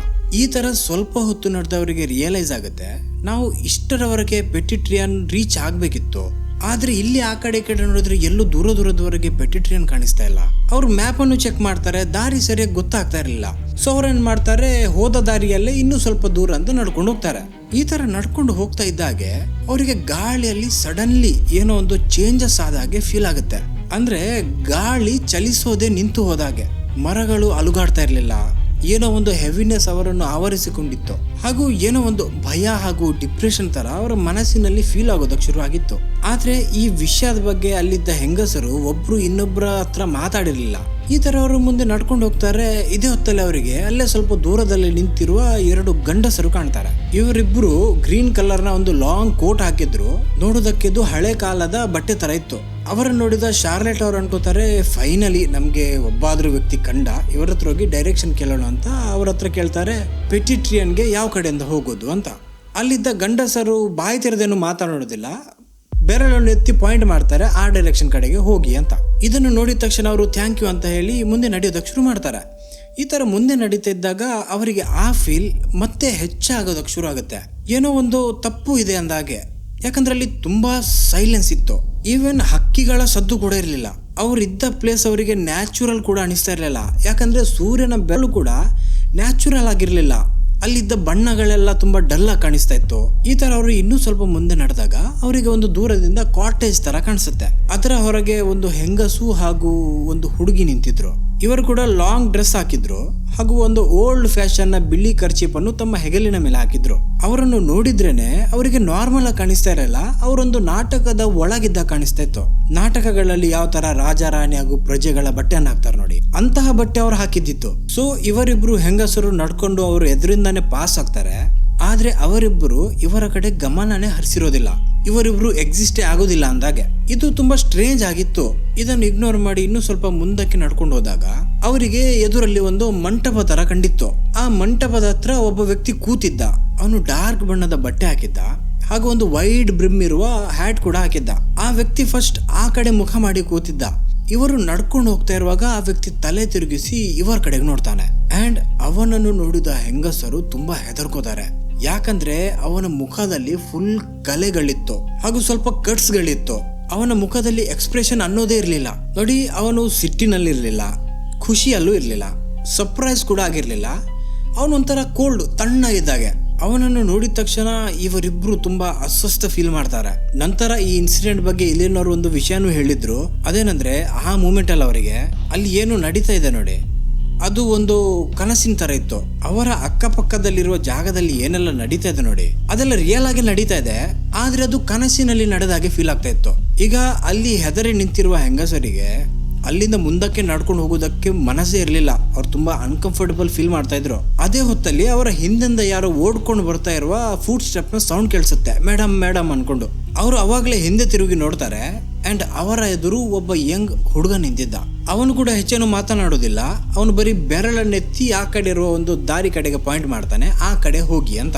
ಇಷ್ಟು ಹೊತ್ತು ತುಂಬಾ ವಿಯರ್ಡ್ ಆಗಿ ಫೀಲ್ ಮಾಡ್ತಾ ಇದ್ದ ಹೆಂಗಸರಿಗೆ ಫೈನಲಿ ನಮ್ಗೆ ಯಾರಾದ್ರೂ ದಾರಿ ತೋರಿಸೋದಕ್ಕೆ ಸಿಕ್ಕರು ಅಂತ ಖುಷಿ ಆಗಿತ್ತು. ಸೊ ಅವರು ಅವಾಗ್ಲೇ ಅವನಿಗೆ ಥ್ಯಾಂಕ್ಸ್ ಅಂತ ಹೇಳಿ ಅವನು ಹೇಳಿದ ರೂಟ್ ಅಲ್ಲಿ ನಡ್ಕೊಂಡು ಹೋಗೋದಕ್ಕೆ ಶುರು ಮಾಡ್ತಾರೆ. ಅಂಡ್ ಅದೇ ದಾರಿಯಲ್ಲಿ ಒಂದು ಬ್ರಿಡ್ಜ್ ತರ ಇತ್ತು, ಅದನ್ನು ಕ್ರಾಸ್ ಆಗ್ತಾ ಇದ್ದಾಗೆ ಅವರಿಗೆ ಆ ಒಂದು ಸ್ಟ್ರೇಂಜ್ ಫೀಲಿಂಗ್ ಏನಿತ್ತು ನೋಡಿ, ಅದೆಲ್ಲ ಸಡನ್ಲಿ ನಾರ್ಮಲ್ ಆಗಿಬಿಡುತ್ತೆ. ವಾಪಸ್ ಆಗಿ ಗಾಳಿ ಚಲಿಸ್ತಾ ಇತ್ತು, ವಾಪಸ್ ಅಕ್ಕಪಕ್ಕ ಸದ್ದು ಕೇಳೋದಕ್ಕೆ ಶುರು ಆಗಿತ್ತು, ದೂರದಿಂದ ಜನರು ಕೂಡ ಕಾಣೋದಕ್ಕೆ ಶುರು ಆಗಿದ್ರು. ಇನ್ನೊಂದು ಆ ಬ್ರಿಡ್ಜ್ ಅನ್ನು ಕ್ರಾಸ್ ಆಗುವ ಜಸ್ಟ್ ಮೊದಲು ಶಾರ್ಲೆಟ್ ಅವರು ಒಂದು ವಿಷಯ ನೋಟಿಸ್ ಮಾಡಿದ್ರು. ಅವರು ನಡ್ಕೊಂಡು ಹೋಗ್ತಾ ಇದ್ದಾಗ ದೂರದಲ್ಲಿ ಹುಲ್ಲಿನ ಮೇಲೆ ಒಂದು ಹುಡುಗಿ ಕೂತಿದ್ಲು. ಅವಳ ಕೈಯಲ್ಲಿ ಸ್ಕೆಚ್ ಬುಕ್ ಇತ್ತು. ಅವಳು ಸ್ಕೆಚ್ ಬುಕ್ ಅನ್ನು ತಕೊಂಡು ಏನೋ ಸ್ಕೆಚ್ ಮಾಡ್ತಾ ಇದ್ಲು ತುಂಬಾ ಸೀರಿಯಸ್ ಆಗಿ. ಈ ಹೆಂಗಸರು ಆ ಕಡೆ ಹೋಗ್ತಾ ಇರೋ ಕಡೆ ಅವಳು ಗಮನನೇ ಹರಿಸಿರ್ಲಿಲ್ಲ. ಅವಳು ಲೈಟ್ ಬಣ್ಣದ ಒಂದು ಶ್ರೀಮಂತರ ತರ ಬಟ್ಟೆ ಹಾಕಿದ್ಲು ಹಾಗೂ ಒಂದು ಬಿಳಿ ಹ್ಯಾಟ್ ಕೂಡ. ಸೊ ಈ ಹುಡುಗಿಯನ್ನು ಶಾರ್ಲೆಟ್ ಅವರು ಬರೀ ಕೆಲವೇ ಸೆಕೆಂಡ್ಗೋಸ್ಕರ ನೋಡಿದ್ದು.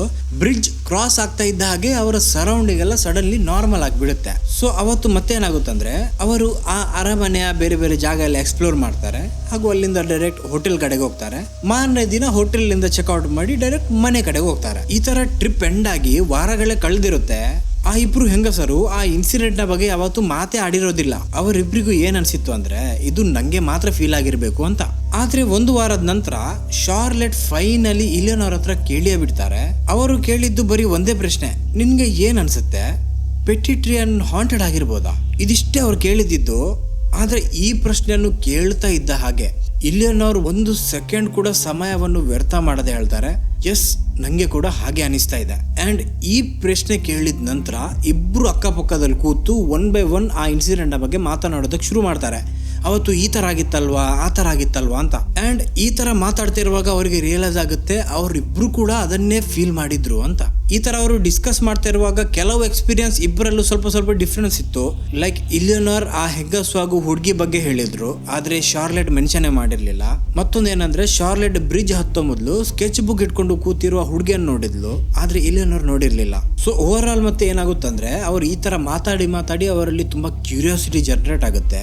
ಇಲಿಯನೋರ್ ಈ ಇನ್ಸಿಡೆಂಟ್ ಒಂದು ತಿಂಗಳ ನಂತರ ಮತ್ತೆ ಪೆಟಿಟ್ರಿಯನ್ಗೆ ಹೋಗ್ತಾರೆ. ಆ ರೂಟನ್ನೇ ಫಾಲೋ ಮಾಡ್ತಾರೆ ನೋಡೋದಕ್ಕೆ ಈ ಬಾರಿ ಯಾವ ತರ ಫೀಲ್ ಆಗುತ್ತಂತ. ಆದ್ರೆ ಈ ಬಾರಿ ಹೋದಾಗ ಅವರಿಗೆ ಲಾಸ್ಟ್ ಟೈಮ್ ನೋಡಿದ ಹಲವಾರು ಪ್ಲೇಸಸ್ ಗಳು ನೋಡೋದಕ್ಕೆ ಸಿಕ್ಕಿರ್ಲಿಲ್ಲ. ಅವರು ಲಿಟ್ರಲಿ ಲಾಸ್ಟ್ ಟೈಮ್ ಹೋದ ರೂಟನ್ನೇ ಫಾಲೋ ಮಾಡಿದ್ರು, ಆದ್ರೆ ಲಾಸ್ಟ್ ಟೈಮ್ ತರ ಅಲ್ಲಿ ಏನೂ ಇರ್ಲಿಲ್ಲ. ಮತ್ತೆ ಈ ಇನ್ಸಿಡೆಂಟ್ ನ ಒಂದು ವರ್ಷದ ನಂತರ ಇಲಿಯನೋರ್ ಹಾಗೂ ಶಾರ್ಲೆಟ್ ಇಬ್ರು ಮತ್ತೊಮ್ಮೆ ಹೋಗ್ತಾರೆ. ಅಂಡ್ ಅಗೇನ್ ಸೇಮ್ ಆ ಜಾಗನೇ ಕಂಪ್ಲೀಟ್ಲಿ ಚೇಂಜ್ ಆಗಿತ್ತು. ಇದನ್ನೆಲ್ಲ ನೋಡಿದ ನಂತರ ಇಬ್ಬರಲ್ಲೂ ತುಂಬಾ ಹೆಚ್ಚು ಕ್ಯೂರಿಯಾಸಿಟಿ ಜನರೇಟ್ ಆಗುತ್ತೆ. ಅವರು ಹಿಸ್ಟೋರಿಕಲ್ ರೆಕಾರ್ಡ್ಸ್ ಎಲ್ಲ ಅಗ್ದು ಈ ಪ್ಲೇಸ್ ನ ಬಗ್ಗೆ ಸ್ಟಡಿ ಮಾಡೋದಕ್ಕೆ ಶುರು ಮಾಡ್ತಾರೆ. ಈ ತರ ಮಾಡ್ತಾ ಇದ್ದಾಗ ಅವರಿಗೆ ಒಂದು ವಿಷಯ ರಿಯಲೈಸ್ ಆಗುತ್ತೆ, ಅವರು ಅಲ್ಲಿ ಅವತ್ತು ನೋಡಿದ್ದೇನಿದೆ ನೋಡಿ, ಅದು ನಾಟಕದ ಕಾಸ್ಟ್ಯೂಮ್ಸ್ ಅಲ್ಲ. ಅಲ್ಲಿ ಜನರು ಹಾಕಿದ್ದ ಕಾಸ್ಟ್ಯೂಮ್ಸ್ ಆಕ್ಚುಲಿ 18th ಸೆಂಚುರಿಯಲ್ಲಿ ಜನರು ಹಾಕ್ತಾ ಇದ್ದ ಕಾಸ್ಟ್ಯೂಮ್ ಆಗಿತ್ತು. ಮತ್ತೊಂದು ಶಾಕಿಂಗ್ ವಿಷಯ ಶಾರ್ಲೆಟ್ ಡಿಸ್ಕವರ್ ಮಾಡ್ತಾರೆ. ಅವರಿಗೆ ಈ ತರ ಹಿಸ್ಟಾರಿಕಲ್ ರೆಕಾರ್ಡ್ಸ್ ಅಲ್ಲಿ ಒಂದು ಓಲ್ಡ್ ಪೋರ್ಟ್ರೇಟ್ ಫೋಟೋ ಸಿಗುತ್ತೆ. ಇದು ಮ್ಯಾರಿ ಆಂಟೋನಿಟ್ ಇದಾಗಿತ್ತು. ಇವಳು ಅದೇ ಪ್ಯಾಲೇಸ್ ನ ರಾಣಿ ಆಗಿದ್ಲು. ಆ ಫೋಟೋವನ್ನು ನೋಡ್ತಾ ಇದ್ದಾಗೆ ಶಾರ್ಲೆಟ್ ಅಲ್ಲೇ ಫ್ರೀಸ್ ಆಗ್ತಾರೆ. ಯಾಕಂದ್ರೆ ಅವತ್ತು ಬ್ರಿಡ್ಜ್ ಕ್ರಾಸ್ ಆಗೋ ಮೊದಲು ಸ್ಕೆಚ್ ಬುಕ್ ಇಟ್ಕೊಂಡು ಕೂತಿದ್ದ ಹುಡುಗಿ ಏನಿದೆ ನೋಡಿ, ಇದು ಅದೇ ಹುಡುಗಿ ಆಗಿದ್ಲು. ನಂತರದ ದಿನದಲ್ಲಿ ಅವರಿಬ್ರು ಸೇರಿ ಈ ಒಂದು ಇನ್ಸಿಡೆಂಟ್ ನ ಪುಸ್ತಕವನ್ನು ಬರೀತಾರೆ ಹಾಗೂ ಈ ಪುಸ್ತಕ ತುಂಬಾ ವೈರಲ್ ಹೋಗುತ್ತೆ. ಇದನ್ನು ಓದಿದ ಜನರೆಲ್ಲ ತಮ್ಮ ತಮ್ಮ ಎಕ್ಸ್ಪ್ಲನೇಷನ್ ಎಲ್ಲ ಕೊಡೋದಕ್ಕೆ ಶುರು ಮಾಡ್ತಾರೆ. ಹೆಚ್ಚುವರಿ ಜನರ ಪ್ರಕಾರ ಇದು ಟೈಮ್ ಸ್ಲಿಪ್ ನ ಒಂದು ತುಂಬಾ ಒಳ್ಳೆ ಉದಾಹರಣೆ ಆಗಿದೆ ಅಂತಾರೆ. ಅಂದ್ರೆ ಅವತ್ತು ಗಾರ್ಡನ್ ಅಲ್ಲಿ ನಡೀತಾ ಇದ್ದ ಶಾರ್ಲೆಟ್ ಹಾಗೂ ಇಲಿಯನೋರ್ ಒಂದು ಗಳಿಗೆಗೆ ಟೈಮ್ ಟ್ರಾವೆಲ್ ಮಾಡಿ 18th ಸೆಂಚುರಿಯ ಯಾವುದೋ ಒಂದು ದಿನಕ್ಕೆ ಹೋಗಿ ಮುಟ್ಟಿದ್ರು ಅಂತ. ಆದ್ರೆ ಸಂದೇಹವಾದಿಗಳು ಈ ಮಾತನ್ನೆಲ್ಲ ನಂಬೋದಿಲ್ಲ. ಅವರು ತಮ್ಮದೇ ಆದ ಒಂದು ಎಕ್ಸ್ಪ್ಲನೇಷನ್ ಕೊಡ್ತಾರೆ. ಅವರ ಪ್ರಕಾರ ಅವತ್ತು ಗಾರ್ಡನ್ ಅಲ್ಲಿ ನಡ್ಕೊಂಡು ಹೋಗ್ತಾ ಇದ್ದಾಗ ಆ ಇಬ್ರು ಹೆಂಗಸರು ನಾರ್ಮಲ್ ವಿಷಯವನ್ನೇ ನೋಡಿದ್ರು, ಆದ್ರೆ ಹೆದರಿದ್ರಿಂದ ಅವರಿಗೆ ಆ ತರ ಫೀಲ್ ಆಗಿರ್ಬೇಕು ಅಂತ ಹೇಳ್ತಾರೆ. ಅಂಡ್ ಆಲ್ಸೋ ಈ ಘಟನೆ ಬಗ್ಗೆ ಅವರು ತುಂಬಾ ಸಮಯದ ನಂತರ ಮಾತನಾಡಿದ್ರಿಂದ ಅವರ ಮೆದುಳು ಹೊಸ ಮೆಮೊರಿಗಳನ್ನು ಕ್ರಿಯೇಟ್ ಮಾಡಿರ್ಬೋದು ಅಂತ ಹೇಳ್ತಾರೆ. ಈಗ ನಮ್ಮ ಮೆದುಳು ಹೊಸ ಮೆಮೊರಿಯನ್ನು ಕ್ರಿಯೇಟ್ ಮಾಡುವ ವಿಷಯ ಏನಿದೆ ನೋಡಿ, ಇದು ಇನ್ನೂ ಹೆಚ್ಚು ಕ್ರೇಜಿ ಆಗಿದೆ. ಇದರ ಬಗ್ಗೆ ನಾನು ಒಂದು ಶಾರ್ಟ್ ವಿಡಿಯೋ ಮಾಡಿದ್ದೀನಿ, ಹೇಗೆ ನಮ್ಮ ಮೆದುಳು ನಮಗೆ ಸುಳ್ಳು ಹೇಳುತ್ತೆ ಅನ್ನೋ ಒಂದು ಟಾಪಿಕ್. ಆ ಶಾರ್ಟ್ ವಿಡಿಯೋನ ನೀವು ಶಾರ್ಟ್ ಸೆಕ್ಷನ್ ಅಲ್ಲಿ ಚೆಕ್ಔಟ್ ಮಾಡ್ಕೊಳ್ಬಹುದು. ಸೊ ಈ ಸ್ಟೋರಿಯಲ್ಲಿ ವಾಟ್ ಎವರ್ ಇಟ್ ಈಸ್, ಇದಕ್ಕೆ 100 ವರ್ಷದ ಮೇಲಾಯ್ತು. ನಮ್ಗೆ ಅಲ್ಲಿ ನಡ್ತಿದ್ದು ಏನು ಅಂತ ಗೊತ್ತಿಲ್ಲ, ಆದ್ರೆ ಒಂದು ವಿಷಯ ಗೊತ್ತಿದೆ, ಆ ಮಾತನ್ನು ಹೇಳಿದ ಹೆಂಗಸರು ಮಾಮೂಲಿ ಹೆಂಗಸರಲ್ಲ, ತುಂಬಾ ವೆಲ್ ಎಜುಕೇಟೆಡ್ ಹೆಂಗಸರು, ಮನೆಯಲ್ಲಿ ಊರಿನಲ್ಲಿ ಒಂದು ಮರ್ಯಾದೆ ಇರುವ ಹೆಂಗಸರು, ಸುಳ್ಳು ಹೇಳಿ ಮರ್ಯಾದೆ ಕಳ್ಕೊಳ್ಳುವಂತ ಹೆಂಗಸರಲ್ಲ. ಅವರ ಪ್ರಕಾರ ಅವರು ಏನೆಲ್ಲ ಹೇಳಿದ್ರು ನೋಡಿ, ಅದು ಅವರ ಜೊತೆ ನಿಜವಾಗ್ಲೂ ನಡೆದಿದೆ. ಅಂಡ್ ಇವತ್ತಿನವರೆಗೆ ನಂಬುವ ಜನರಿಗೆ ಇದೊಂದು ಹಿಸ್ಟಾರಿಕಲ್ ಪ್ರೂಫ್ ಆಗಿದೆ ಟೈಮ್ ಟ್ರಾವೆಲ್ ಎಕ್ಸಿಸ್ಟ್ ಆಗುತ್ತೆ ಅನ್ನೋದಕ್ಕೆ. ಆದ್ರೆ ನಿಮ್ಮ ನಂಬಿಕೆ ಏನಾಗಿದೆ ಅಂತ ನನಗೆ ಕಮೆಂಟ್ ಅಲ್ಲಿ ಹೇಳಿ. ಐ ಹೋಪ್ ನಿಮ್ಗೆ ಇವತ್ತಿನ ವಿಡಿಯೋ ಇಷ್ಟ ಆಗಿರಬೇಕು. ಈ ವಿಡಿಯೋ ನನ್ನ 5 ಮಿಸ್ಟ್ರಿ ಸೀರೀಸ್ನ 3ನೇ ವಿಡಿಯೋ ಆಗಿದೆ. ಇದಕ್ಕಿಂತ ಮೊದಲು 2 ವಿಡಿಯೋನ ಮಾಡಿದ್ದೀನಿ. ಅಕಸ್ಮಾತ್ ನಿಮಗೆ ಈ ಸೀರೀಸನ್ನು ಫಾಲೋ ಮಾಡೋದಕ್ಕೆ ಇಷ್ಟ ಇದ್ದರೆ ನನ್ನ ಮೊದಲ ವಿಡಿಯೋನ ನೀವು ನೋಡಿ. ಈ ವಿಡಿಯೋಲಿ ನಾನು ಭಾರತದ 5 ರಹಸ್ಯ ಜಾಗಗಳ ಬಗ್ಗೆ ಎಕ್ಸ್ಪ್ಲೋರ್ ಮಾಡಿದ್ದೀನಿ. ಆ ವಿಡಿಯೋನು ನೀವು ಇಲ್ಲಿ ಕ್ಲಿಕ್ ಮಾಡಿ ನೋಡ್ಬೋದು. ಸೊ ಇದೇ ಆಗಿತ್ತು ಫ್ರೆಂಡ್ಸ್ ಇವತ್ತಿನ ವಿಡಿಯೋ. ಮತ್ತೆ ಬರ್ತೀನಿ ಮತ್ತೊಂದು ವಾರ ಇನ್ನೊಂದು ಇಂಟ್ರೆಸ್ಟಿಂಗ್ ಟಾಪಿಕ್ ಜೊತೆ. ಅಷ್ಟರವರೆಗೆ ಪೀಸ್ ಔಟ್.